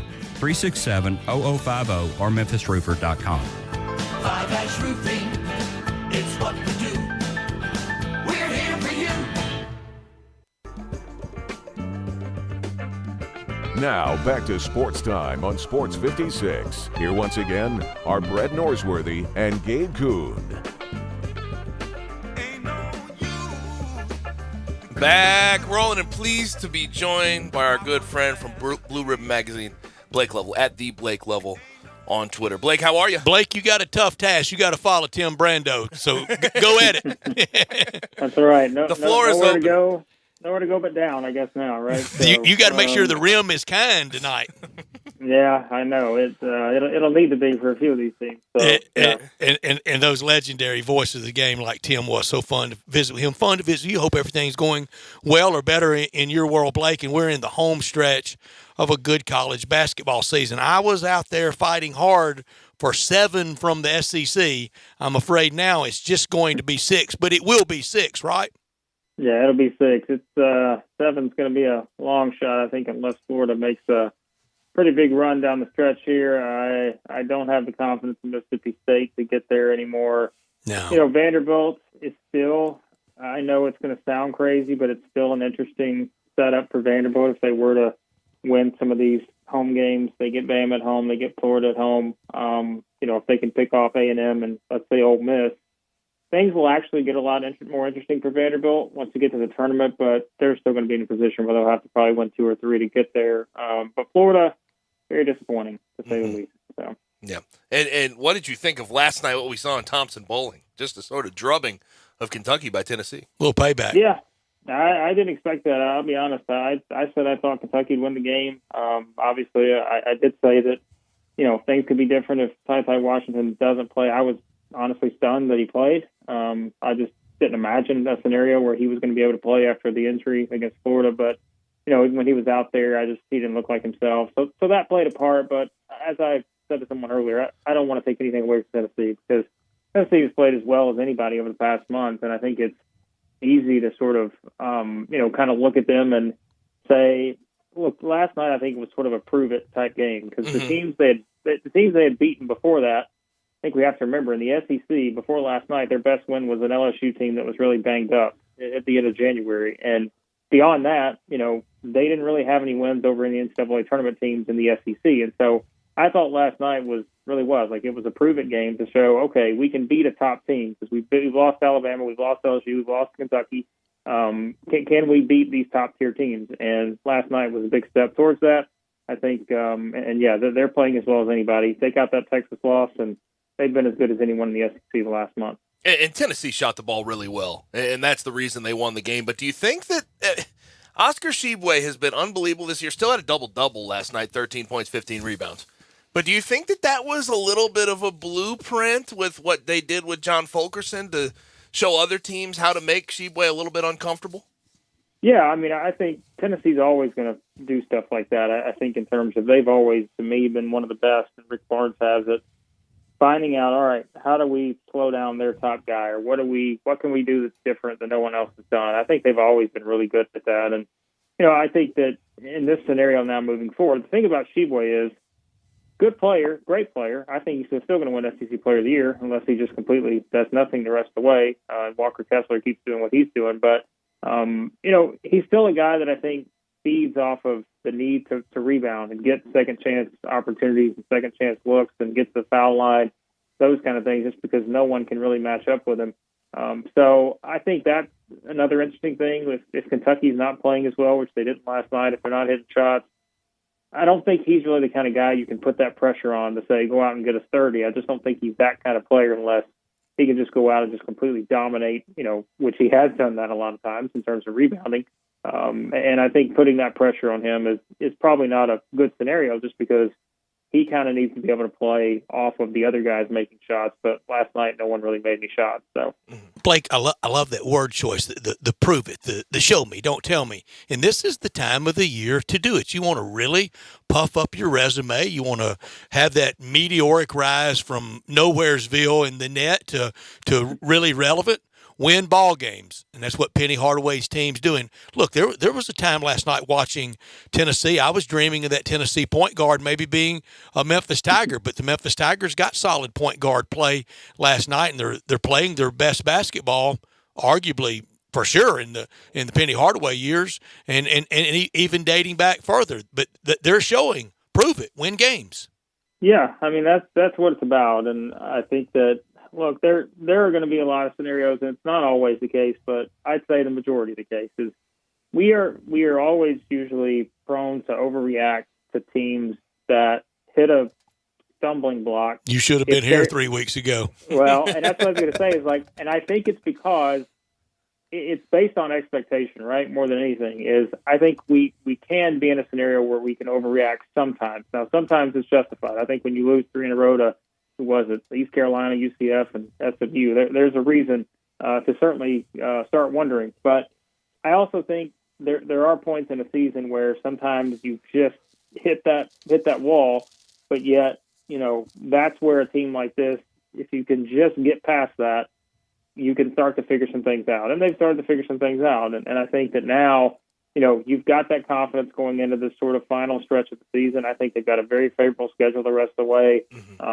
I don't want to say they're going to win out. I don't want to put a jinx on anyone like that, but they got a chance. I mean, so I think that's where you want to be at this point. And look, they're playing as well as they need to play right now to win games. And when you're here in mid-February, that's really all that matters. November doesn't matter. Maybe it will when it comes to tournaments and those kind of things, and if you get in, if you don't get in for teams like that. But I think now is the time where you have to start proving it, like you said, Brad, and that's what they're doing. So, and there's things to pick at when it comes to Penny Hardaway, but he's grown this year. I've seen it from him. Beginning of the year, when you recruit so damn well, you want to play these 5 stars. You want to play those guys and give them their opportunities. You promised them that in recruiting, but this is the time of year, and I think Penny has understood it. You have to let the vets come in and show their poise and show their experience. Yeah, no, and I think it's a lot of coaches are like that in terms of, the ones that are successful, I think, are always the ones that can adjust to what their preconceived notion was of their team. And I think, to take, for example, like in Arkansas too, right, where I think early in the season, 0-3. 9-0. Yeah, I mean they're 9-0. Then they go to 10-5, 0-3 in the league. Losing North Little Rock to Hofstra. I mean, and that's the thing is like I saw the change in them because Muss did what Muss has always done, in my opinion, and that's he finally said, okay, like we tried to make this work with the guys we have on the floor, with the rotation that we've been working with for the first 15 games. But guess what? This is not the rotation that's going to get us to the NCAA tournament. And he made adjustments, and there are certain guys that are not playing as much as they were earlier in the season, and there are other guys that are playing a lot more. And you've had the emergence of a guy like Jalen Williams. Now, that's a long way around going back to Memphis to say that, to me, that's what coaches have to do is you have to be able to adjust on the fly, and I think that's what Penny's done. That's what Muss has done, and that's why their two teams are having success right now. Blake, for as long as you've joined us and as quality as it's been, at this time of year, we always kind of have the Bob McKillop Award, the legendary coach at Davidson that is no longer a secret to people that follow the sport. Who's the coach out there that could have the next 30 days go from relative obscurity, anonymity, to being known? Let me submit one. Grant McCaslin at North Texas. That's a good one. I like that one. That's always a good choice, I think, in terms of, we've seen what he's capable of, right? I mean, you've always talked about him, Brett, and we talked about him before in terms of just the potential career success. He's going to owe me a finder's fee somewhere someday. Yes, I think so. I think based on certainly what they accomplished last year was something that a lot of people now can look at and, feel like it's a pretty, as a program, it's headed in the right direction without question in terms of the success they're having. I think the other one I would point out is one that we talked about before, but that conference is sort of falling apart right now, but yet they're still there and they're going to be leaving too. But I think Matt McMahon at Murray State, my goodness, look at what he's done. 24 net. Yeah, I mean, they're a team that, look, I think whenever they had, John Morant there, and I think a lot of people were wondering, all right, is he having success just because he's got this guy there, or is it because, this guy's a really good coach and he's getting the most out of everyone around them? Now, yes, go back to last year, rocky season for them. Not one that they're used to there, but to rebound the way that they have, they're undefeated in league play. I think he's a really, really good coach, and I think he's someone that will continue to be on the radar for a lot of teams out there at that next level. Although now, with them switching conferences too, that they have more optimism, I think, about their future as a program as well. So we talk about guys in. When it comes to the SEC, who do you think the guys are that are going to be out after this year? Ooh, that number is getting pretty big. Yeah, it's kind of concerning how Tom big Crean, that number Konzo. We got tough decisions to make. I think Kermit Davis will be back. I think Keith Carter will recognize a lot of injuries and they're close, but I wouldn't be stunned by it. I don't have any inside info. Frank Martin's in good shape, isn't he? If I'm Frank Martin, I am thinking about other options. I've told you this before, Brett. Like I even said probably 2 years ago, I think it was best for both parties to go their separate ways at this point. Mm-hmm. Look, they're not going to make the tournament again this season. I think there's a scenario where that happens, but I also think there's another scenario where Frank Martin stays there until a certain job opens up. And I won't go too much into which job that is, but I think that if you combine the puzzle pieces, you can probably figure it out given his background and all this other stuff. But I think South Carolina is one to watch because I just think that either he could decide he's going to go his own way. I think that's the more likely scenario. But I mean, South Carolina, I just don't know. I don't know what the outlook is for that program. Beyond that, you mentioned Georgia. I at this point, I'm really starting to wonder. I don't really see a scenario where he returns. I find it hard to believe. Missouri is a maybe. I think Florida, they don't make the tournament. I like Mike White, but I think he's out if they don't make the tournament. I don't mean this as harsh as it's going to come out. It's going to come out harsh, and I'm sure not trying to make either group mad at me. One I love, the other one I don't think they have a lot of love for me, but I'm not trying to incite them. Both Ben Howland and Kermit Davis, Mississippi State and Ole Miss, I think they fall under the category, Blake. Okay, we can fire them. Who do we know we can get that's better? Who do we know that's better than Kermit Davis or Ben Howland? That's the issue, I think, with all these teams, because think about this. We're talking about Georgia, Missouri, Ole Miss, Mississippi State, South Carolina, Florida. That's 6. And let me just say this too. I think there's a scenario where if Jerry Stackhouse gets a job at the NBA level, whether that's not as an NBA head coach, but another job of some sort, perhaps, I think he could perhaps leave. Yeah. Scottie Pippen's gone. So, I mean, you're kind of back to square one, I think. Now Florida's not under that dynamic that I just described for State and Ole Miss. They're not, and it's much different for them. And that's what, like, if I'm looking at the rest of the schools, like Mississippi State, Ole Miss, Georgia, Missouri, all these others, that's the question I think you look at. Maybe less so Georgia because it's not working and everyone knows it. But, if you make that move, we've always said this, if you make the move, you got to know ahead of time. Yeah, let's fire a bunch of people and have no plan B. Yeah, you got to have a plan if you're going to make that move. So, you think Andy Kennedy ever gets another swing at a power job? If I was an SEC school, I would bring Andy. If I was one of these SEC schools that made a change this offseason, I would put Andy Kennedy on my top 5. Mm-hmm. And that's not a joke. Like I would certainly. I don't think he would do that on a personal. I don't either. Personal level. I don't think he would either. I don't think he'd do that to Frank Martin at South Carolina. I think if they called him, he'd enjoy hanging up on him. He's not going to go to Mississippi State either. I feel pretty confident. No, about that. I'm pretty sure of that too. And I don't think Scott Strickland's going to hire him at Florida. Yeah, I don't think so either. But that's just if I'm looking at that without those ties, I think I always said this. Like you remember, Brett, I always talked about Andy Kennedy. I said you did. He wasn't the same as Kevin Stallings. I don't want to necessarily just say they're the same person, but those were two guys that I think you could easily look back on and say, man, we gave those guys some crap, but at the same time, they accomplished quite a bit given where their programs were and where they got them to. And yeah. Yeah, people have to remember what's realistic at a lot of these jobs too. Yes, that is that's not going to happen, but yes, that is 100% the top priority. So he is Blake Lovell from Blue Ribbon Magazine at the Blake Lovell on Twitter. Blake, always appreciate it, man. We'll talk to you next week. All the best, Blake. Thanks, guys. Thank you. Appreciate it. Now, when we come back, I want to get back to the Tigers for a half second. Some interesting news. We know Amani Bates has sort of taken a leave away. We had the back sort of specialist check his back. He's back in Memphis, and Penny was asked a question about him yesterday that we have to discuss on the other side right here on Sports Time with Gabe and Stats. You have opinions? What do you hear? What do you say? We want to hear them. Call or text us on the AutoZone listener line at 360-8255. That's the AutoZone listener line at 901-360-8255. Get in the zone, AutoZone. I often say they've set the bar for the way car business should be done at Homer Skelton Hyundai. You know how close that is. It's right there at Highway 78, Lamar Avenue, and Craft Road, the very first exit in Mississippi.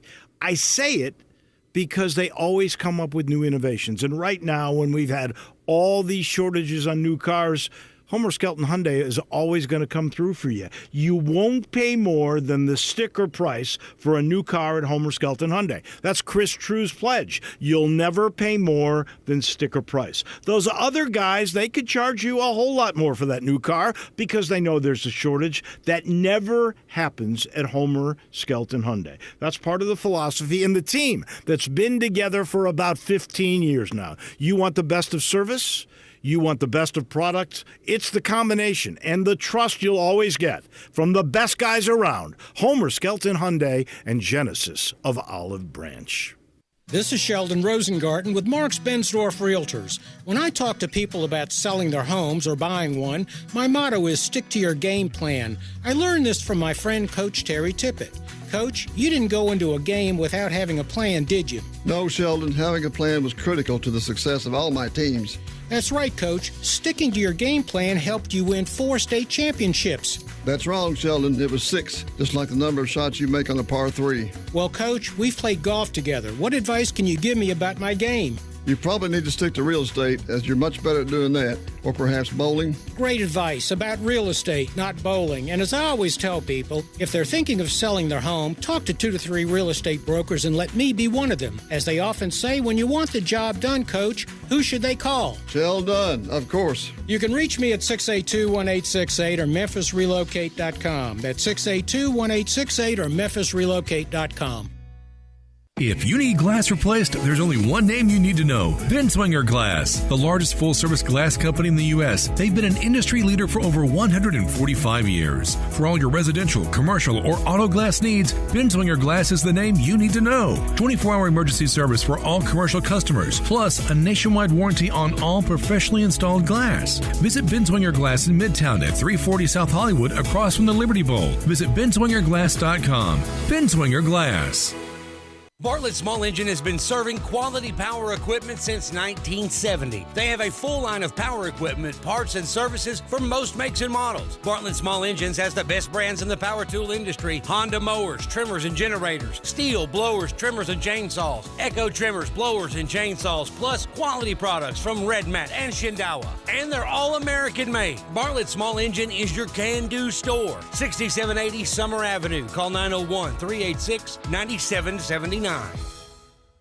The spring sales event is rocking and rolling at Gossett Mitsubishi on the Pike. Want 43 MPG Highway in these crazy times? We Gossett in 2022 Mitsubishi Mirage $239 a month or $16,715. 2022 Mitsubishi Outlander Sport 27 MPG combined in an SUV $349 a month or $26,010. Plus redesigned 2022 Outlander. We Gossett at $398 a month. Not a lease, you own them. And get our stellar 10-year 100,000-mile powertrain limited warranty. That's Gossett Mitsubishi, 1870 Covington Pike, or shop online anytime at memphismitsubishi.com.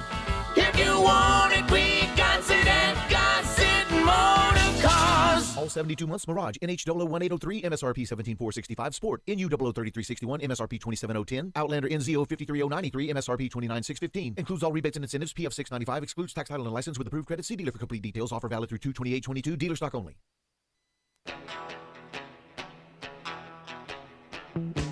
Now, back to Sports Time on Sports 56. Here once again are Brett Norsworthy and Gabe Kuhn.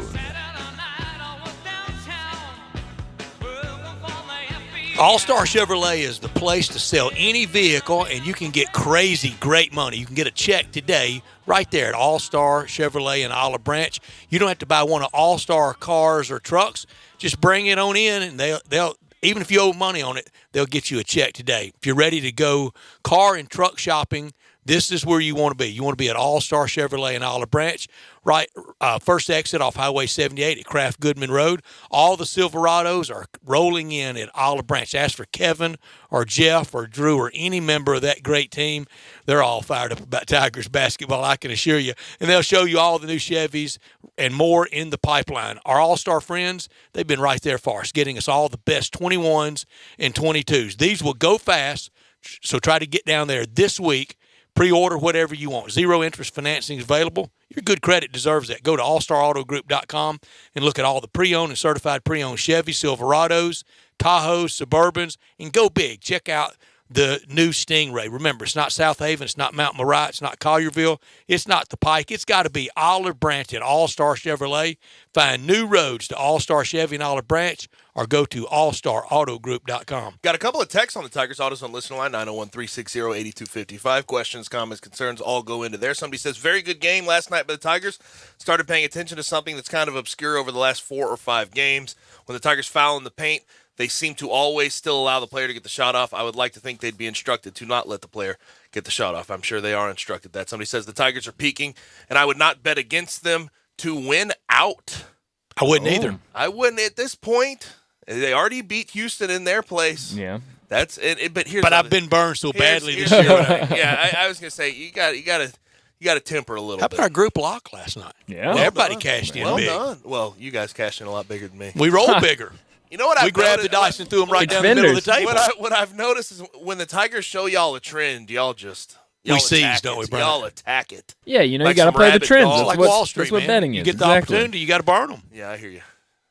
Well, you were telling me before the show, when you get the opportunity, you got to burn them. So you still don't play unders, though, right? Oh, just suggested one to a friend of mine last night, the Arkansas-Missouri under, and I didn't have one single solitary cent on it, and I was grinding, and it was killing me. The unders will drive you crazy. I didn't have a dime on it. Well, Love unders, a good under.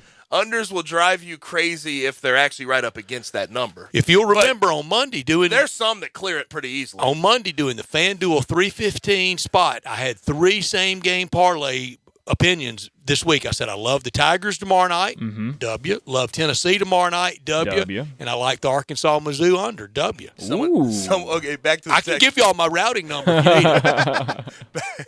Back to the text. Someone says, can Tyler Harris get another year? He came in the same year as Lomax. I don't know if he can get another year at this point. I'm sorry. I should know that. I don't know any eligibility question anymore around college sports. I have no idea. I don't know. Are they back to normal scholarship numbers yet? I don't have a clue, really, what makes up the Ole Miss football roster that I show up for the spring game. I don't. And I used to have this down. I have no idea how extra years of eligibility work with all of the COVID and everything else. Who knows? Gray shirt. Who knows? Yes. I don't know Hardship waivers. It's unbelievable. Someone says, give the Tigers about a 60% chance to win the AAC tournament as well. The Tigers, the way they're playing, if they're all healthy, I think an AAC tournament, in that tournament setting, I think they could make some noise. I have the old AAC bracket in my hand. You're right. They might not have to even worry about that the way they're playing right now. If they're the 1 seed, obviously they would be opposite the 2 and the 3. Well, if they're the 2 or the 3, they'll be opposite the 1. I still think it'd be okay to slide in there as the 2. You play at a normal time on a Friday night at 6 o'clock in your first game. Oh, that'd be great. It'd be great. You get the winner of the 10-7 game. That shouldn't be that tough of the next game. And then you would probably get the 3 on a Saturday afternoon at 4 o'clock. Would also be great. Would be. I like their chances of staying at 3. Moving up to 2 or 1 is going to be an interesting thing. If they beat SMU, I could put them on the fast track to 2. Yeah. I don't think 1 is really a possibility. Houston down the stretch, schedule's not all that crazy. But hadn't the complexion of the year turned? Yes, yeah, completely. Sure. But Houston down the stretch of the season, their away games are not hard. Wichita State, Tulane, and obviously the last game at Memphis could be a tough one for them. But they have home games against SMU and Cincinnati and Temple. It's going to be hard for them to drop a bunch down the stretch of the season. So we'll see where the Tigers land. Now, the Amani Bates thing last night, tough question in my opinion. Penny was asked if he feels Memphis is better without Amani Bates, and contrary to what we saw after the SMU game, Brett, he answered it pretty well. Very he said, restrained. I can't say that. There's growth in all of us. There's growth in me because I was the guy that was orchestrating things in the beginning. And I think it has to go, side by side with that Athletic article saying I'm now putting trust in the vets instead of Amani, putting Amani and Jalen in those tough situations. And it's all changed. And the results speak for themselves. Yes. Kind of an out-of-bounds question, though, right? I think so. Probably unnecessary. It's unfair. It's unfair to the kid, in my opinion. But the big difference is they won the game, so he won on the edge. Yeah. So you can ask those questions. You get away with it. And it also wasn't a direct question to him. Yeah. And who he is as a head coach. On affront to his sensibilities. Exactly. So we'll see what happens with Amani Bates. But Tigers have been playing good without him on the floor. Hour number 2 in the books. Hour number 3 on the way. Kevin Sweeney starts it off from College Basketball Central and Sports Illustrated.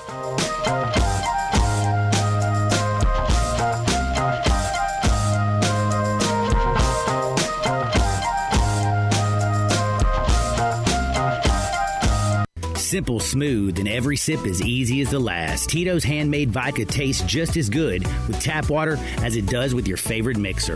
Back in the day, Tito distilled, hand bottled, taste tested, sent to a few friends, then taste tested again to give you the finest juice around. No frills, no flavors, no fancy labels, just the good stuff. Just Tito's. For recipes, videos, and more, visit Tito'sVodka.com.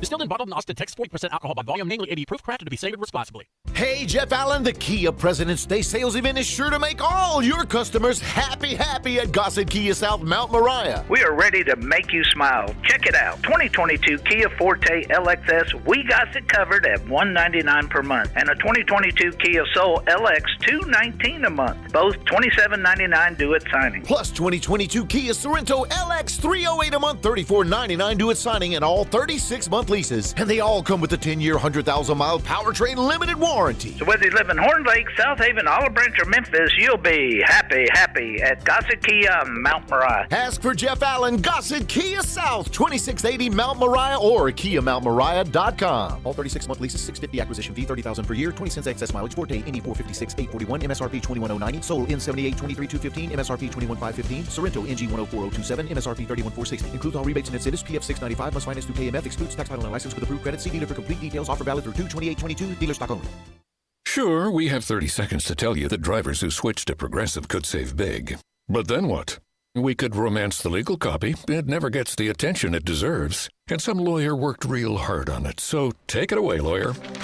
Progressive Casualty Insurance Company and affiliates. National annual average insurance savings by new customers surveyed who saved with Progressive in 2020. Potential savings will vary. Now that was some beautiful legal. Well done, lawyer. Well done. Choate's Air Conditioning, Heating, and Plumbing is now currently hiring all positions. If you're ready to take your career to the next level, please apply today. Choate's is offering huge sign-on bonuses to seasoned technicians, plumbers, installers, and air duct cleaners. At Choate's Air Conditioning, Heating, and Plumbing, we offer a career, not just a job, by putting you in a paid training program to develop your technical and customer service skills to best serve our customers. Choate's offers top pay in the Mid-South, weekly pay, paid vacation and holidays, company matching retirement account, health, dental, vision, and life insurance, and Christmas, Thanksgiving, and birthday bonuses. If this sounds like an exciting opportunity for you, then we should talk. So call us at 347-8086 or apply online at ChoatesHVAC.com under the careers link. Come, join our family. Brian Elder's Roofing Solutions. I'm Brian Elder. There are a lot of ways to ruin your roof. Probably none worse than ice and snow. Google the term ice dam, and you'll understand that standing snow and ice can destroy your home's interior. Call me, 867-0303. Damaged ceilings or interior? It's time to call Brian Elder Roofing, 867-0303. We're a platinum preferred contractor with Owens Corning, so we've been vetted and trained by the best. You've known the name for years. Call me before you call your insurance company. We won't try to sell you a new roof if you don't need one. We'll measure your roof from outer space. Call me, 867-0303 or BrianElderRoofing.com. Call 867-0303. Brian Elder's Roofing Solutions. We are Sports 56 WHBQ Memphis and W253DF Memphis, Flynn Broadcasting Stations.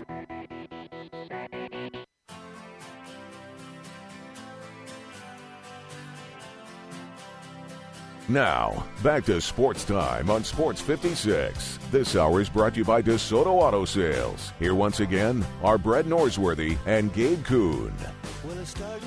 What a great college basketball day for us. We talked to Alex Kuhn about the Big Ten. We talked to Tim Brando, National College Basketball. We talked to Blake Lovell from Blue Ribbon Magazine, and we'll talk to Kevin Sweeney from Sports Illustrated and College Basketball Central after I tell you about the title sponsor this hour.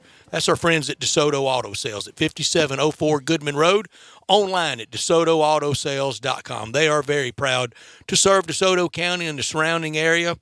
Very high standards at DeSoto Auto Sales. All the cars test-driven, all checked out thoroughly. Bumper to bumper, head to toe, unlimited inventory. Every make, every model. If it's not on the lot, they'll go find that special car just for you. No shortcuts at DeSoto Auto Sales. You walk in, you're treated like family. Kind, courteous employees, laid-back atmosphere, no high-pressure sales. But they care about your time. They want you to enjoy the ultimate car experience. They know we live in a world today that time really matters. That's why you can test drive a car, credit approved, paperwork completed, wrap it all up in 45 minutes or less in time to do it over your busy lunch hour like right now, immediately after work. It's that simple at DeSoto Auto Sales. Check them out online at DeSotoAutoSales.com at 5704 Goodman Road. Come on down to DeSoto County for that town and country experience at DeSoto Auto Sales. And we bring in our friend from College Basketball Central and Sports Illustrated, Kevin Sweeney, at CBB_Central on Twitter. Kevin, how are you, man? Hey, Kevin, you're headed to the airport. Where are you headed? Back to upstate New York to see family for a weekend. A little recharge. Should be fun. Before the, Well, that's the a lot of nerve of you to take a little time off during the middle of college basketball season. We need you out there for us. Don't worry, I'll be watching games. I know you will. Isn't it unbelievable, Kevin, to think about sort of the ups and downs, a lot of downs, and lately a huge upswing for the Memphis Tigers, just to think about how this sort of story has unfolded. We wrote them off, Kevin. Yeah, we did. And, you give them credit for, fighting back. And I think sometimes it's the best thing for a team when literally no one believes in you except the people in the locker room. And I think you've kind of gotten that us against the world mentality the last couple of games. I think, I tweeted this. I think the Tulsa game was a huge turning point where they're down by 15 in the second half. That thing could have really went off the rails. They lost that game. Man. They come back, you they did find a tweet way, that. That is so true. And ever since, they're rolling. So, obviously it's a long season. It could turn again, but right now it's a pretty good time to be a Memphis Tiger. It could turn again, but it's sure headed in the right direction. Talent matters, big matters, and the Tigers are rounding in to top form. I look at the net today. Houston #1 in the AAC with still a 6th national net ranking. Memphis at 40, SMU at 46. Tigers and Ponies Sunday afternoon at Moody. That'd be fun. Oh yeah, it's a tremendous game. A great test for Memphis given the guard play from Kendrick Davis in particular, but this whole SMU team, they like to play really small, spread you out, and put the ball on the floor. And it'll be a test for this Memphis defense that's played much better lately. They played very well against Houston, but that's a huge game, and that's a game that can. One of the remaining opportunities for Memphis to move the needle. I think it's very important for both teams. I think it's always more important for the teams on the road because the win means more on the road. It's quadrant 1 game for the teams playing on the road. So if Memphis can find a way to win that game, they'll be in outstanding position to go dancing. And I think in a vacuum, that game puts one of them on the right side of the bubble, one of them on the wrong side of the bubble. But is there still sort of hope for the AAC to possibly get 3 bids come tournament time? Yeah, I think so. I think part of it involves Houston, continuing to help out the league. They've done a great service to SMU and Memphis by losing and opening up the door and giving some quality wins out. But I do think there's a path for both. I don't think the bubble is so strong that that's impossible. I think it's going to be hard. But I certainly think that, especially if one of them can beat Memphis again, or beat Houston again, whether that be in the conference tournament or whether that be towards the end of the regular season, it would certainly open up a path for a third. Tonight, Purdue, right there at your alma mater in the backyard at Evanston against Northwestern.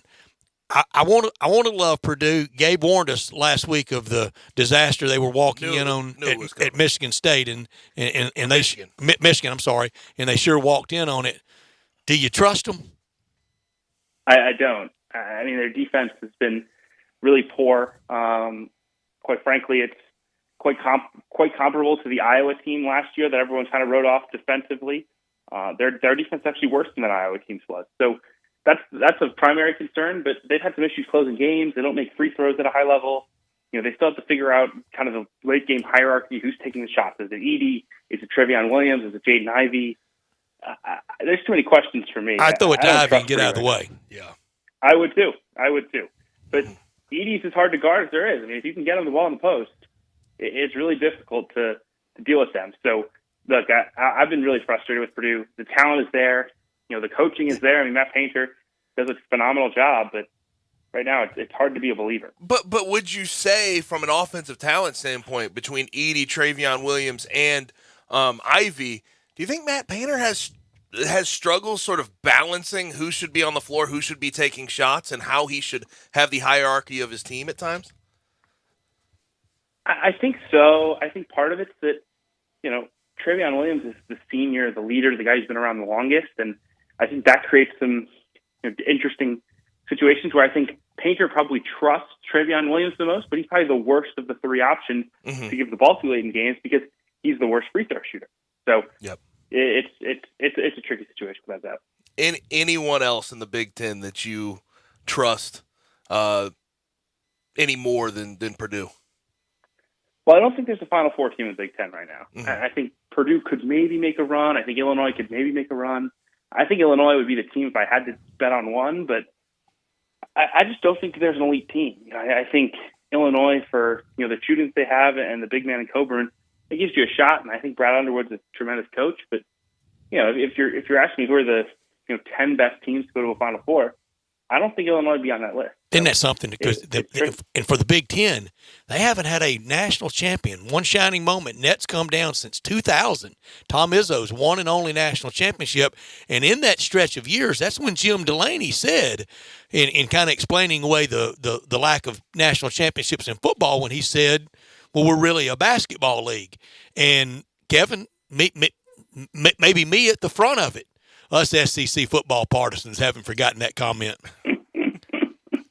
Perhaps not. No, it is a statement, and it's something that the league has to kind of reckon with. I think it's a great basketball league, but there hasn't been that truly elite team. And last year, it felt like there was, and we were led astray. And it's a great league. Thanksgiving to March 5th. Yeah, right. And it's just like the national championship coaches thing, where just like a Mark Few has to prove, until he can't shut him up until he wins one.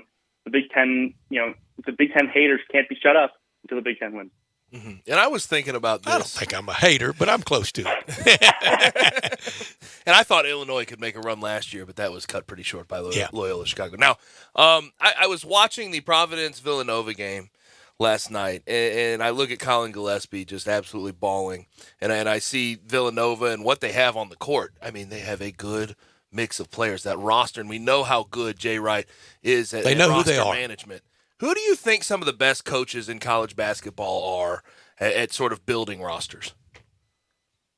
Well, I think Jay is right up there, because I think a lot of it's a philosophy thing, right? I think Jay and I share similar philosophy in terms of wanting shooting and spreading the floor and developing players. And so I think he would be up there for me. I think another guy who does a really good job of it in terms of the way I kind of view modern college basketball is Muss at Arkansas, just because I think he does a tremendous job of recruiting multi-positional guys who can guard 2 through 4 or 1 through 4 and be able to switch ball screens and do all the things that you like to do. But I think you're looking for shooting and versatility, and Jay Wright of Villanova does as good a job as anyone of recruiting shooting and versatility, and we saw that yesterday. That's why they won the game.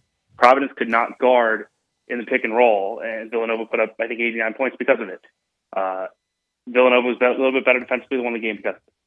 Kevin, I'm going to be in Fayetteville on Saturday at Bud Walton Arena for Arkansas and Tennessee. Man, that's two raw-bone coaches, isn't it? Man, that's going to be fun. The energy from both sidelines will be tremendous. I know the atmosphere is going to be terrific. And look, I mean, Rick Barnes has to feel really good about the way his team's playing. They've really turned it offensively since the Kentucky game when they got blown out a couple weeks ago. They've been really good on that end of the floor. And they obviously defend. I mean, if you know Rick Barnes, you know they're going to guard you. So, I mean, I'm excited. I think there could be some fireworks, especially if, Muss is known to say a few things, and I wouldn't be surprised if Rick Barnes fires back. Yeah, no shrinking violets on the sideline. No, sir. I can remember it kind of made his reputation when Barnes was at Clemson in an ACC tournament. He got Dean Smith by the lapels. He didn't back down from St. Dean. No, he's a fearless one. There's no doubt about it. Right up there among the coaches in the country that I would consider the least afraid of a fight. How do we land the airplane and it end cordially at Georgetown for Patrick Ewing? Whew. If I knew that answer, I'd be a rich man. But no, I think they got some tough meetings behind tough closed doors. Ahead. I think one of the things that's really critical is, the AD needs to go to Patrick and tell him that the staff has to change, if nothing else. The AD doesn't have the ability to just walk into the room and fire Patrick. That's the tricky thing because of who he is. I think if you're Georgetown, you hope that Patrick kind of understands that, look, I care enough about this program to know that I'm not the guy right now to be turning this thing around, because it is going to take some real, elbow grease. It's going to take some work. But I think if Patrick isn't willing to start that conversation, then the conversation has to start with, you need to shake up your staff. You need to bring in some younger guys who are going to bring recruiting power and energy. And once you shake up the staff, hopefully, you get some players in for next year to turn it a little bit. But I think the best option right now remains Patrick Ewing saying Patrick Ewing is no longer the guy. because there's not – you don't need four figures. You don't need a Mount Rushmore Georgetown basketball. It's two, Big John Thompson and Patrick Ewing. Oh, 100%. And Big John still rules that place from his grave. He sure does. Rest in peace. I mean, he does. His fingerprints all over it, and firing Patrick would shake up relationships with alumni and relationships across the university that I don't think anyone wants to shake up. So can you guys imagine a political atmosphere now in our country and in Washington, D.C., where a staunchly right-wing conservative Republican president, and they reach out to John Thompson and Patrick Ewing for a Sports Illustrated cover from behind the desk in the Oval Office? Ronald Reagan, John Thompson, and Patrick Ewing. We never could get any combination of that now, Kevin. No, we could not, but it would be beautiful. It is one of the great covers ever. One of the great covers ever. And Reagan was on the cover with the America's Cup guy, O'Connor, back then. I mean, a real sporting president. We can't get Washington D.C. to agree that today is Wednesday.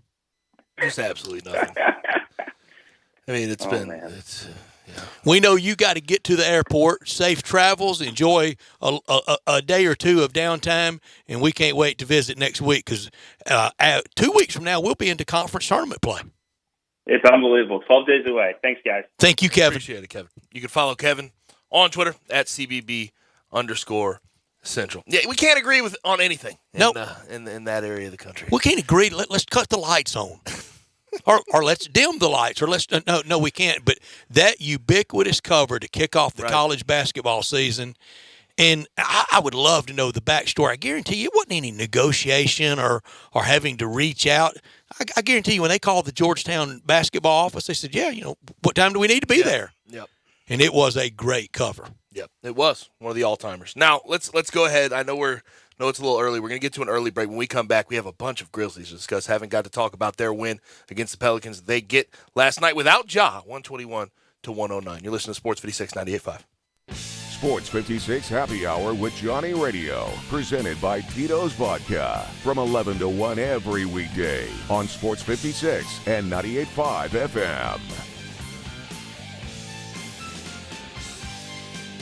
I'm with Pat Donahue from the Rendezvous Shipping Kitchen. Pat, how are things downtown at the Shipping Kitchen? Thanks, Brett. Wow, what a year it's been. 2020 threw a lot of changes at us. One of them was our great Memphis customers figured out how to ship our ribs all over the country. Pat, we know you ship your ribs and shoulder all over the country. What are some of the other popular packages? One of our most popular packages that's come out in the last year or two has been the barbecue nacho box. Well, our nacho box is an all-Memphis box. It includes our pork shoulder. It includes our friends at Poncho's cheese dip. Also includes Brim's chips, Felicia Suzanne's peppers, a bottle of our barbecue sauce, a bottle of our famous seasoning, some reheating tips, wet naps, cook hats, and you can even throw in a box of Dinstall's Cashew Crunch for the sweet tooth. And Pat, this ships overnight just like the rest. Brett, it sure does. Where do we order this great food? You can get these boxes by visiting our website. Go to www.hogsfly.com. In the Alley in Mr. Charlie Virgos' Rendezvous, a family-owned restaurant in downtown Memphis since 1948. Without the ones like you, who work tirelessly to keep things running, everything would suddenly stop. Hospitals, factories, schools, and power plants, they all depend on you. No matter the weather, emergency, or time of day, you're the ones who get it done. At Grainger, we're here for you 24/7, with supplies and solutions for every industry, and access to product specialists ready to help. Call, click Grainger.com, or just stop by. Grainger, for the ones who get it done. Get in the swing of things. Grab your friends, your clients, your employees, and go enjoy everything you love about Topgolf in a luxury suite while at Memphis' only Topgolf Swing Suite at Erling Jensen's Small Bites. Topgolf Swing Suite is an immersive social experience offering guests a luxury private lounge to enjoy Erling Jensen's extraordinary food and beverage service, all while playing a selection of games in a one-of-a-kind simulation bay. Topgolf Swing Suites are great for work outings, celebrations, or just getting together. It's fun for the whole family. It's fun for golfers and non-golfers alike.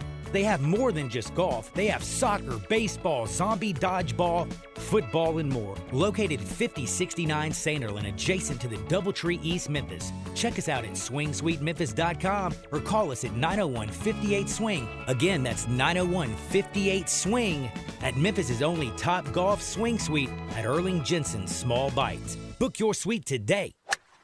I'm Gary York. I'm the service director at Lexus of Memphis. Our service department wants to be more than just a place where you get your oil changed. We do glass repair, windshield replacement, recalibration of your camera and sonar systems, even wheel repair, tire replacement, all the things you would expect from a luxury automotive dealer. Please check out our website. You can schedule your appointment, check out our specials, hours of operation, or if you'd like to do it in person, please reach out to one of our associates at 901-271-5199. Hey, Mid-South, the Kia President's Day sales event is in full swing at Gossett Kia on the Pike, and you're going to want to make your move today. Get Kia's 10-year, 100,000-mile powertrain limited warranty and get ready to ride in a 2022 Kia Forte LXS, $199 a month. 2022 Kia Soul LX, $219 a month. Both 36-month leases, $27.99 due at signing. Plus 2022 Kia Sorento LX, we Gossett, $308 a month. 36-month lease, $34.99 due at signing. So come see Bobby J. He's going to put you in a new Kia today. Gossett Kia 1900 Covington Pike or online KiaCovingtonPike.com. If you want it, we got it at Gossett Motor Cars. All 36-month leases, $650 acquisition fee, $30,000 per year, 20 cents excess mileage. Forte NE 456 841, MSRP 21090. Soul N 78 23 215, MSRP 21515. Sorrento NG 104027, MSRP 31460. Includes all rebates and incentives. PF 695 must finance through KMF. Excludes tax title and license with approved credit. See dealer for complete details. Offer valid through 2/28/22. Dealer stock only.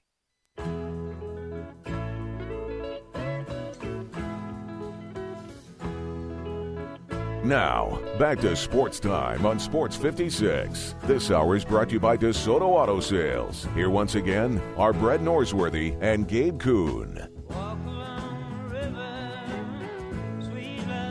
Grizzlies visit the Pelicans last night, and they get a win, 121-109, improved to 41-18. One more game before the All-Star break tonight in FedEx Forum versus the Blazers. But Ja was out last night, and Brett, it didn't matter at all. It didn't matter a lick in what the backups have done when called on, and it showed in that extended stretch way back late November after Ja got hurt the Friday after Thanksgiving against Atlanta, and we were thinking maybe there goes the season, or certainly damaged so badly that would throw the Grizzlies into play-in type status. And that's when they showed this is a team. That's when the defensive principles kind of were awakened. And last night, Ja was chief cheerleader, number one teammate, and Tyus Jones goes out there and just added to what he's going to make in the offseason. He's special. He's by special. somebody. It might be here. I think in a good situation for him. Of course, 27 points last night, career high, 9 assists, 2 turnovers. His assist-to-turnover ratio is one of the top 3 in the entire NBA. But I think his best role is backup point guard for a good team. If he wants to win championships and be in those conversations, be in the playoffs, that's what he would do. But I'm not so sure his market might be – it might be more substantial than we have thought. Well, the early part of his career, he was kind of asked to be that and really couldn't do that. Right. Now in this stretch of his career, he's really thrived, and the play he's had every time called on, and the daggers he makes. Right, and when we talk about role players around the NBA, he's up. I mean, he is really special in the role that he has with this Grizzlies team. Timely shot making. That floater is unreal. He's great in the pick and roll, especially with Steven Adams. By the way, send Steven Adams to the Screen Setting Hall of Fame, please. His facilitating is great. Blocking out. His IQ, Tyus, his IQ is unreal, unmatched. So I go back to my top story.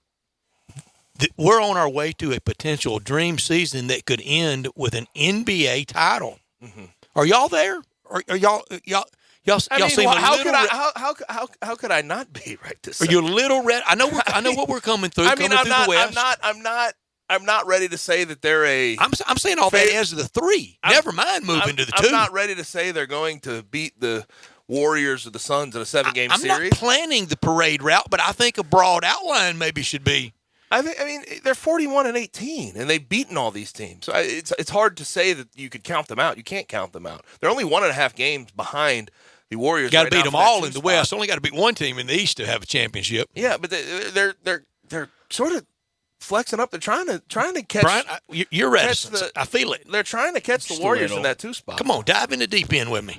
I'm putting my toes in. And also, Brett, what do y'all need to see to get there? Winning in the playoffs. Okay, winning you want to wait that long? Here's my thing.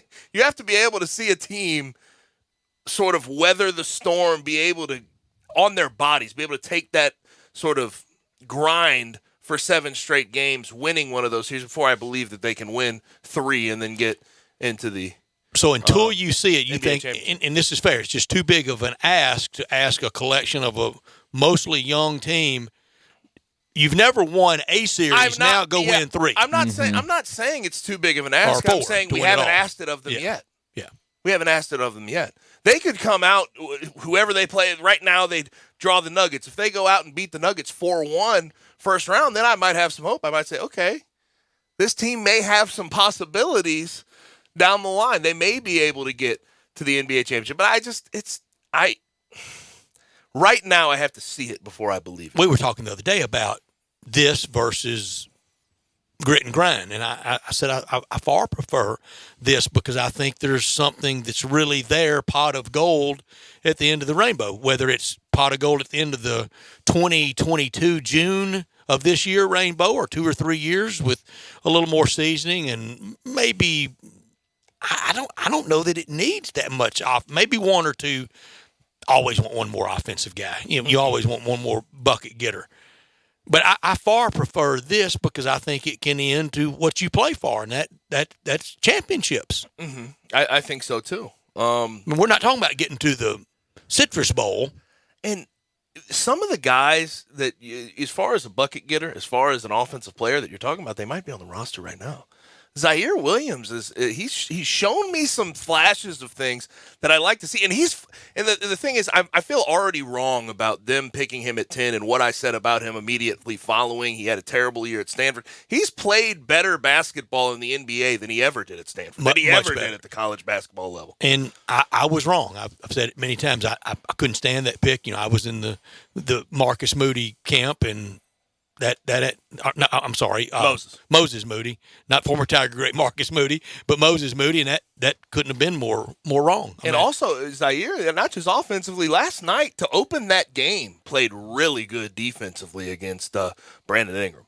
I mean, was really up in him and working. And in New Orleans, a bunch of great misfit parts. I don't understand what is the point of what they're. But think about if Zion was on the floor, does that make any sense? And when they made the trade for Jonas, there was always that thought of, well, he's a stretch big, he's a stretch 5. We've seen Jonas; he's not a stretch anything. No. Yes, he can make a 3-ball every once in a while, but he's not a stretch guy. I loved him here. I don't want to crush him, but he's really bad in switches. Mm-hmm. He's not good defending anyone on the perimeter. So I always wondered why they sort of gave him that title of stretch 5. Front office just hadn't missed. No. The Grizzlies? Not at all. This roster construction. Pelicans, on the other hand, absolutely have missed. It looks great as an all-star team, but and in that city, it's the ultimate jazz band, isn't it? They're all doing their own thing. And I think C.J. McCollum, adding him made some sense. Perimeter player. Is he with them opening night next year? But also, is he the type of guy, even if he is with them opening night next year, is he a guy that's going to get them over the hump? No. I don't believe that in the slightest. He doesn't improve them 10 games. They had built their roster around Brandon Ingram and Zion Williamson, and those are 2 guys that operate very similarly. They're not necessarily and Brandon Ingram more than Zion handles the ball. But they're not big perimeter players all the time. They like to get to the rim. They like to get to the hoop. More for after the break, and certainly after the All-Star break, and certainly more as we approach playoff time. But so y'all aren't in the deep water with me. I understand that. Probably good call. Facts could change. Sure could. But what would be the playoff disappointment? Almost. Remember, I'm the guy that had the Tigers. You did too. Tigers in the Final Four. in the preseason. It's still there. Yeah. It's still on the table. Come on. Yeah. Season ain't over. It's a good run, but I don't know if Final Four is in play, but who knows? What would be and without an injury, no injuries involved, what would be success? No. What would be the outrage? The Grizzlies did this. The Grizzlies fizzled out and did this. First round exit. I think a lot of people would be disappointed in a first round exit, but I don't see that being a. I don't see that even being a first round exit as a 3 against a 6. I know a 2 versus 7 would be. Do you see that being a lingering thing to be angry about for Grizzlies fans right now? I think a lot of Grizzlies fans are living in the moment and sort of enjoying. Well, they're really the fact, teasing us. Yes, but they're so far. I'm talking NBA Finals. Even with how much they're teasing us, there still is that sort of back of the mind thought process of how ahead of schedule are they? You have a 22-year-old, a 22-year-old, a 23-year-old, a 19-year-old in your starting lineup, and you're winning this many ball games. I think a lot of people are happy to see that. And that would be fair, but you know us fans aren't fair. Yeah, and I know there is a faction of Grizzlies fandom that is happy about what the future could hold, in my opinion. And I honestly, I want to hear that from the text line, AutoZone listener line, 901-360-8255. What would be a disappointment come playoff time? If it's a first-round exit, would that be a failure for this year? Would it be, if it went out 4-0? Now, all this is without injury. What would the outrage be?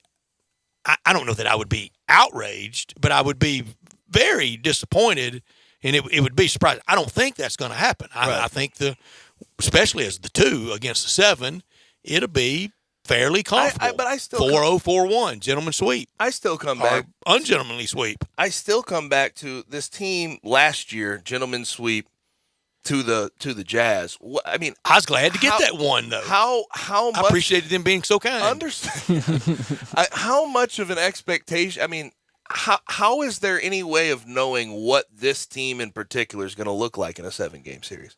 How do you set your expectations is, I guess, my question. Based on what they look like in the regular season. But we know the regular season and the postseason and the NBA especially is vitally different. It's so much different. Your rotation shortens. Defense is played. So I have to see what they look like. Yeah. Before I start to set expectations of what a postseason success would look like. I think something, and I'm right there with you, Gabe. I'm a wait-and-see type of guy, but I think something that, at least in my book, makes me feel good about is what they did last year in the postseason. I mean, to go out there and win in the play-in against the Warriors, and, I mean, to win one game against the Jazz, that Jazz team last year was really good, and to win that, there were some great environments inside the FedEx Forum last year. So I like what I saw. I think that's a good stepping stone. Try to build off that this playoffs and see what they can do. Mm-hmm. But I think, again, even with that, you have to look at this year's team. Yeah. And now that you're in last year against the Jazz, against the Warriors, they didn't have much to lose, right? They're they didn't have anything to lose. Now you're a 3 seed. You're playing a team that you're probably going to be a favorite against. That's a different sort of thing. Now, we have some text here. I'm very, very curious what our text line thinks about this. 901-360-8255. Someone says, let's not make excuses. Our expectation is that our guys continue getting better. We could handle a disappointment with them not making to the Western Conference Finals. Yeah, I'm not big on it. I'm not big on making any excuses. I'm just saying on February 16th, when I'm seriously, and I'm not trying to do it to set an unapproachably impossible high bar. There's no Machiavellian plot here for me. I'm just saying that on the 16th of February, when I'm talking about maybe winning at all, a first-round exit, I'm going to be a little irritated. No. I'm with you. But does that linger? Is that a lingering issue with I don't stay irrevocably mad at them, although you could feel people building that contempt, is that the right word? And some of that anger at Penny Hardaway in November and December. Something tells over that me, high though, bar that was set for him. Something tells me, though, they lose a first-round series against the Nuggets, Clippers, what have you, whoever it is. We just roll right on with it. I feel the narrative becomes, they're 22. They're 23. They're 19. Yeah. They're so much ahead of this team that I don't know if holding that against them does anything in the long run. Right. And that's kind of always a legitimate excuse for the Grizzlies. Right, and I'm with you. And the Grizzlies always seem to have legitimate excuses, whereas nobody gives the Tigers any excuse. It's win everything by 40, maul them, or we're madder than hell. We could. That's a totally different conversation. We could have that. I mean, that's a different conversation altogether. So how the Tigers so the guys that get a big check on the 1st and 15th aren't really held to the standard of the college guys. You know, I've agreed with you on that, on your sentiment there. Yeah. I've agreed with you as long as you've shared that. But I have no reason. I don't know why people treat it that way in this city. 60 years. That's yes. what. Well, because Memphis basketball has been the brand. It has been. Grizzlies are new, relatively speaking. Yeah, in a 21st year, and now this will be the 12th out of 21 in Memphis of going to the playoffs. That's a good percentage. I would have signed up for that on day one with the pursuit team. Yeah, and I think there's a growth that has to happen in a fan base with having a team in the 2000s and trying to learn how your fandom's supposed to take place and what teams. Well, I'll say it about rivals. I'll say it about me. Shouldn't we grow and mature as a professional sports town in that time, in that 21 years? Yes. That's the point I'm making. Have we? Strides, small steps.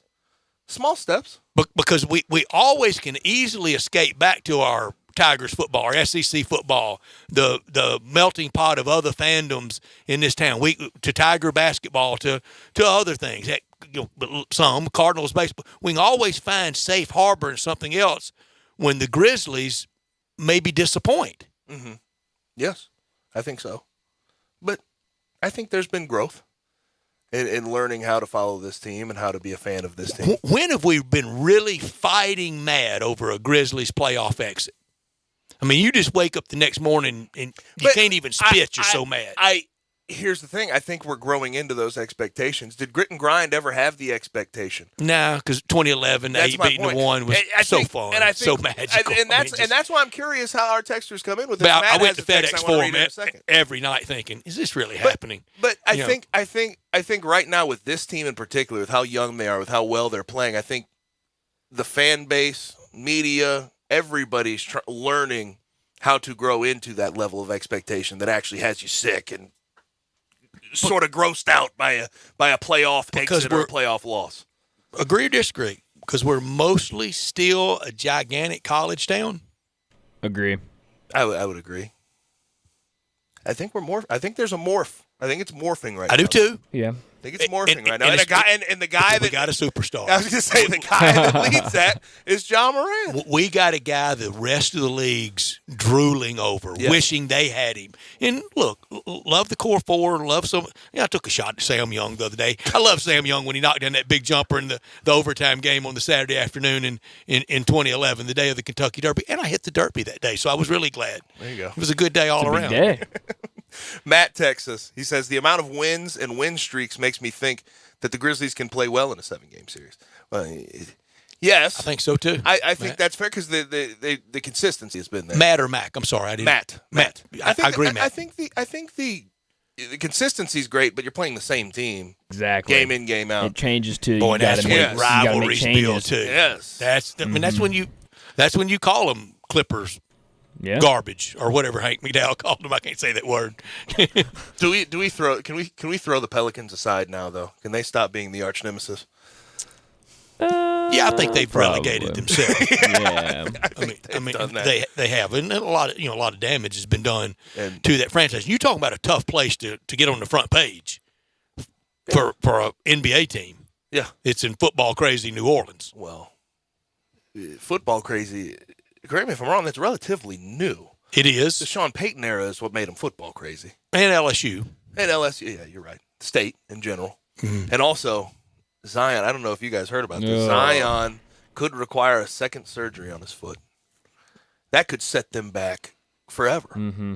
That could set them back 5 more years. A ping pong ball away from that being us. And you know what we'd be saying now? It's never going to happen. We're cursed. Yeah. Yep. Yeah. What do we do to deserve this? I wonder if Pelicans fans feel that way. I would imagine they do. I hope they care enough. I thought you disagreed with me during the break when I thought it looked like a pretty good house there, and they've been drawing a little better. And when I was down there around the Sugar Bowl, they said we're drawing a little better, but it's a lot of we're papering a lot of tickets. It's a lot of giveaways. Yeah, I wouldn't imagine their tickets in the upper deck are very expensive. Yeah, I don't think it's full freight for those. Yeah, but Zion, I just feel bad for the guy in a lot of ways. I But do too. it is partly his doing. You got to lose weight. You have to keep yourself in shape. Bad town to try to lose weight in. Oh, yeah. What's the best restaurant in New Orleans? I got 20. Okay. I couldn't do it to the other night. Are you a Cafe Du Monde person? I am a Cafe Du Monde.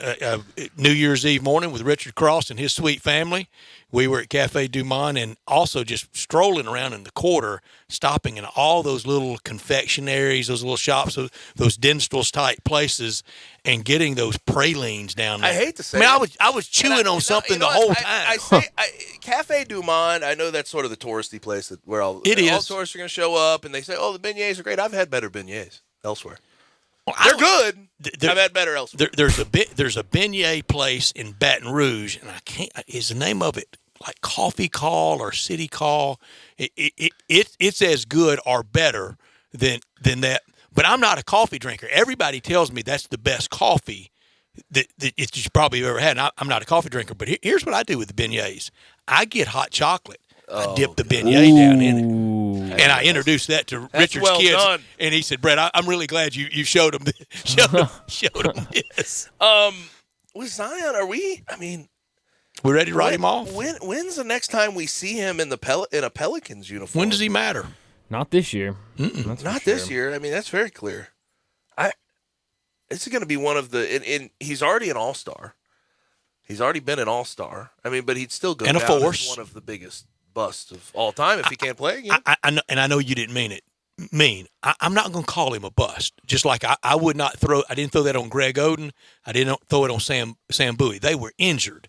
I think it's different between being injured and not being able to be effective. Michael Olawokandi was a bust. What's the old LaRue saying? Martin was a bust. What's the old saying though, Brett? Your best ability is your availability. I agree with that. So you got to be there. You got to get to the entry line. I think being hurt, you can consider that person a bust. Now, do you have to add context to that conversation? Yes. But they couldn't help being. I mean, Kent Benson was a bust in the 70s, and a right hook from Kareem Abdul-Jabbar helped to kind of make him a little bit shy out there. But injury played guy, I don't want to put bust on him because they can't help it. I think it's J.D. Drew was a bust with the Cardinals. I mean, he just couldn't do much. Still had an okay MLB career. Still wasn't terrible. Okay. You expected more of them. Sure. I'll give you that. Kobe Rasmus was a bust. There you go. That's a better one. That's a better one. Grichuk with the Cardinals was close. He sure was. And he was going to be the answer. Still got pop, though. Still has ridiculous pop. And will swing at a slider low and away every time. Yeah. Every time. He cannot lay off.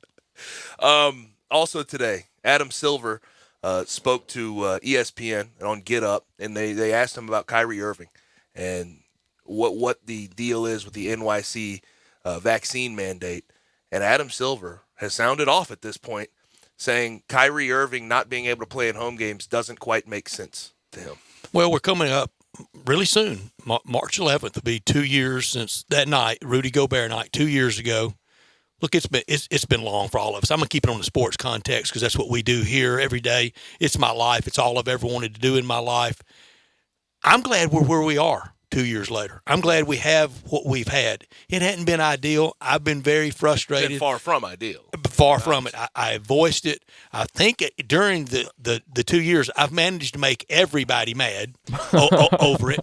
And I didn't intend to. There's no way to keep everyone happy about when you talk about this. The way it was politicized, and also y'all the worst can attest, part about it in this building, who was the most masked person in this building during that time. Brett, you showed would up. be you. You showed up with a Looking mask, like a damn fool. You Mask showed and up with a gloves mask, and you welding did have the kit. rubber gloves. I don't think you had the hairnet yet, but the hairnet was coming later.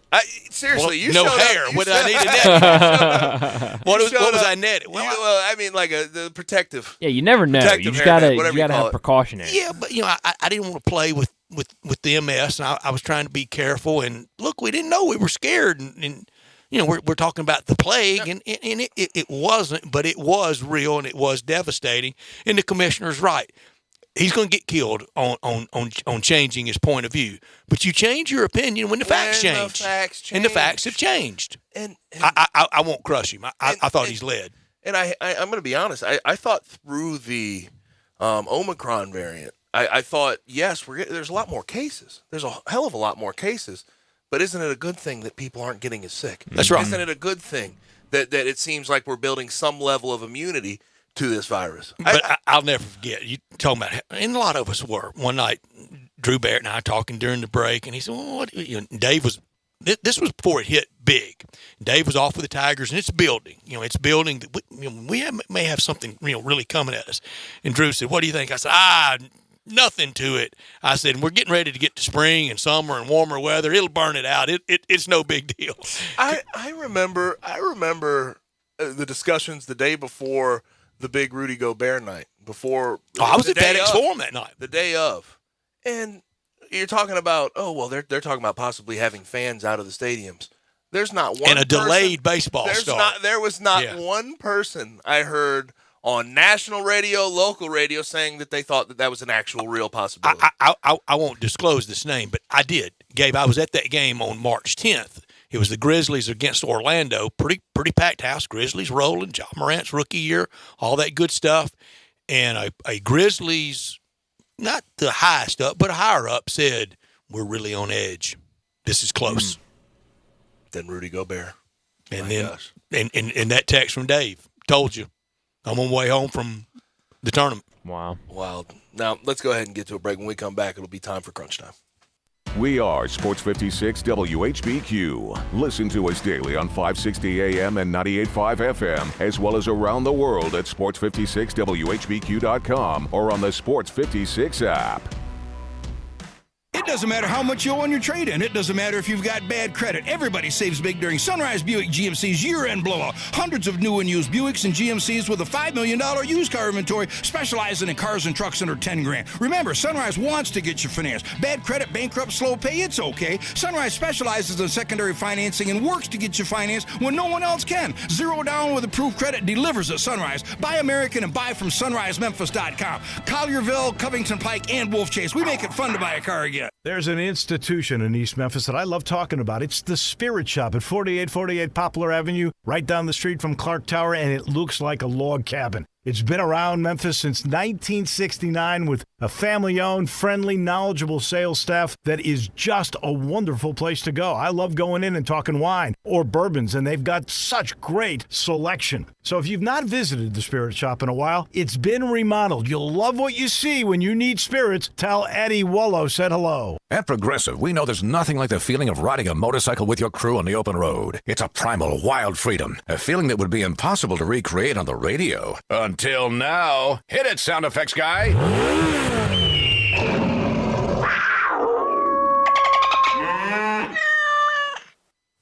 No. We really lost our stride at the end there.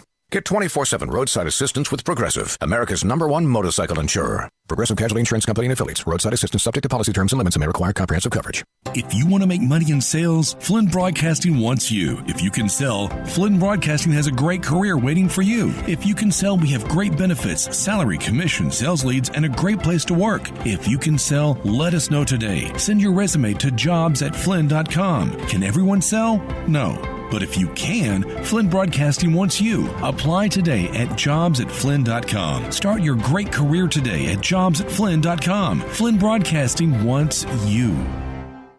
The spring sales event is rocking and rolling at Gossett Mitsubishi on the Pike. Want 43 MPG Highway in these crazy times? We Gossett in 2022 Mitsubishi Mirage $239 a month or $16,715. 2022 Mitsubishi Outlander Sport 27 MPG combined in an SUV $349 a month or $26,010. Plus redesigned 2022 Outlander. We Gossett at $398 a month. Not a lease, you own them. And get our stellar 10-year 100,000-mile powertrain limited warranty. That's Gossett Mitsubishi, 1870 Covington Pike, or shop online anytime at memphismitsubishi.com.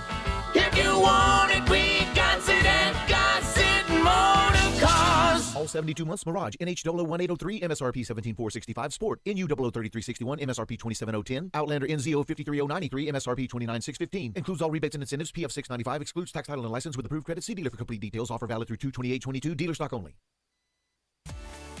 At Jason's Deli, when you're dining in or picking up curbside, you can expect wholesome food and no surprises, just delicious sandwiches, crisp salads, and quick quality meals made with the freshest ingredients and no artificial trans fats, MSG, high fructose corn syrup, or artificial colors and dyes. Around here, a lot of thought goes into what we put into our food and what we take out of it, because you're not just taking a bite, you're getting a taste of who we are. New items are constantly being created to expand our menu for all tastes and special diets with vegan and gluten-free options available. Convenience and on-time delivery you can count on. It's just a click away at jasonsdeli.com, so whether you need to feed 5 people or 5,000, the team at Jason's Deli, they have the credentials and the commitment to keep you satisfied.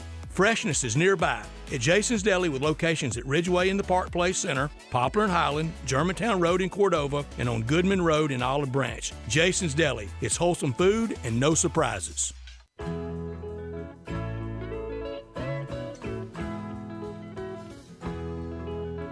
Now, back to Sports Time on Sports 56. This hour is brought to you by DeSoto Auto Sales. Here once again are Brett Norsworthy and Gabe Kuhn.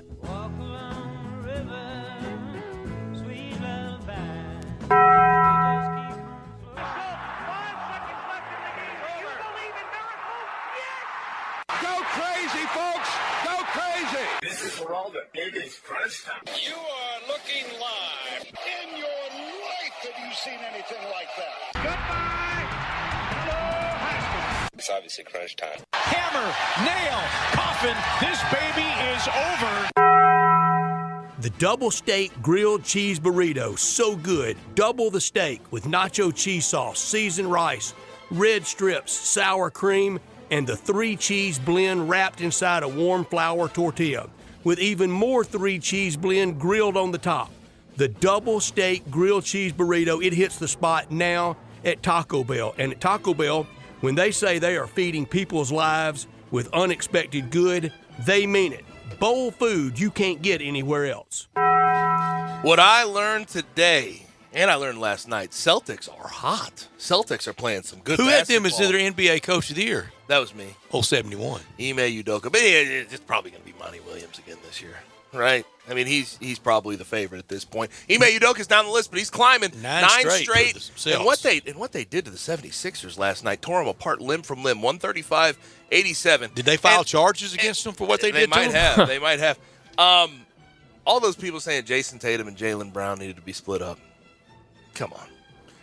Keith Smith looks really smart at all this. It was ridiculous then. It was ridiculous. Now, I had my doubts. I really did. The way they were playing was not leading me to believe that they could be successful. But last night, Jaylen Brown 28, Jaylen Brown 29, Jason Tatum 28, and they're playing really well together. Last night I learned 5 Tigers in double figures, 6 Grizzlies in double figures, and Kennedy Chandler was 17 for Tennessee. What about him at point guard for this Tiger team? That was a night of fun basketball.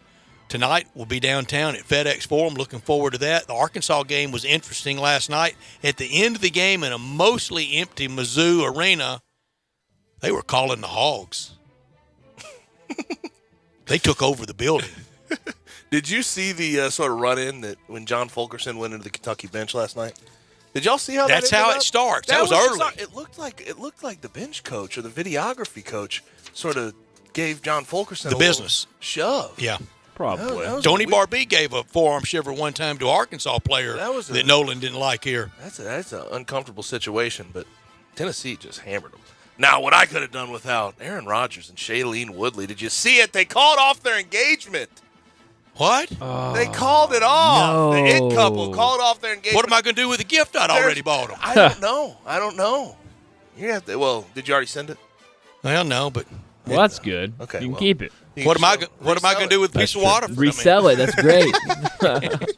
What are you going to do with the ivermectin that you bought? But I don't have any horses. What am I going to do with it? The report is that Aaron Rodgers got cold feet, and Shailene during the football season felt neglected. Well, Shailene, it's football season. He's a professional football You are player. neglected. You're going to feel neglected. That's just sort of what you signed up for if you're going to marry him. Any chance of a Aaron Rodgers and Danica Patrick reunion? Oh, I don't know. Well, we've already talked Only about Hardenwood touches issues like that. We've talked about it with Alan Bell before. If he goes to Nashville, he can pick from a bunch of country singers, right? There's a lot of places he can go and take his pick. I could have done without. Not with that hair. He's got to cut that. Yeah, that hair. Got to at least wash it. Have a little body to it. Come on, Aaron. I could have done without the Ole Miss ending last night. It's a struggling team, and now bad luck is been thrown in, and that never makes for a good combination. Just get to the finish line for Ole Miss basketball. Yeah, I really feel bad for them. But here's the thing. I think looking forward, Deshaun Ruffin, if he can, and I don't know what the knee injury is, the fact that it's season ending sort of shows it's probably pretty substantial. He could be a good player down the road. I think so too. But for any team out there, can you really count on? Hey, we got 2 sophomores and a junior. We got a good junior college guy signed. Can you really count on that to be there opening night in this day and age of very volatile rosters? I don't know if you can. Now, what we're looking forward to tonight, Mississippi State at Bama. We'll see if Bama. Tigers want Bama to win that. Yeah, because that that puffs up the Tigers. Well, but Bama has been so weird. They played up to competition and down to competition. Tim Brando said it best.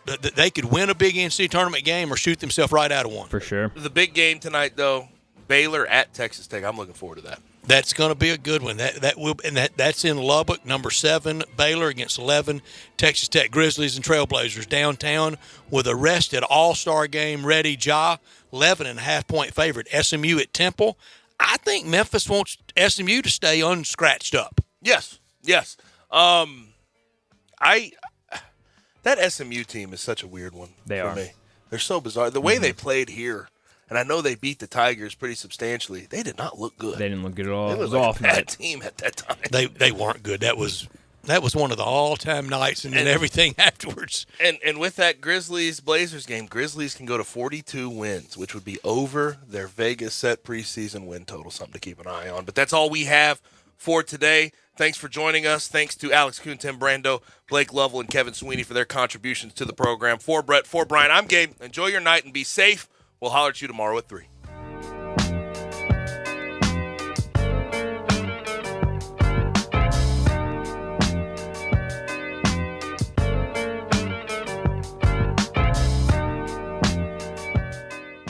Moving is stressful, but Black Tie Moving can take the worry out of the process. Whether you're moving across town or across country, moving your home or your office, your personal moving concierge from Black Tie Moving will work with you to design a plan that perfectly fits your budget and needs. And they're available 24/7 to answer any questions you have. Give Black Tie Moving a call at 901-316-6196 or go to blacktiemoving.com.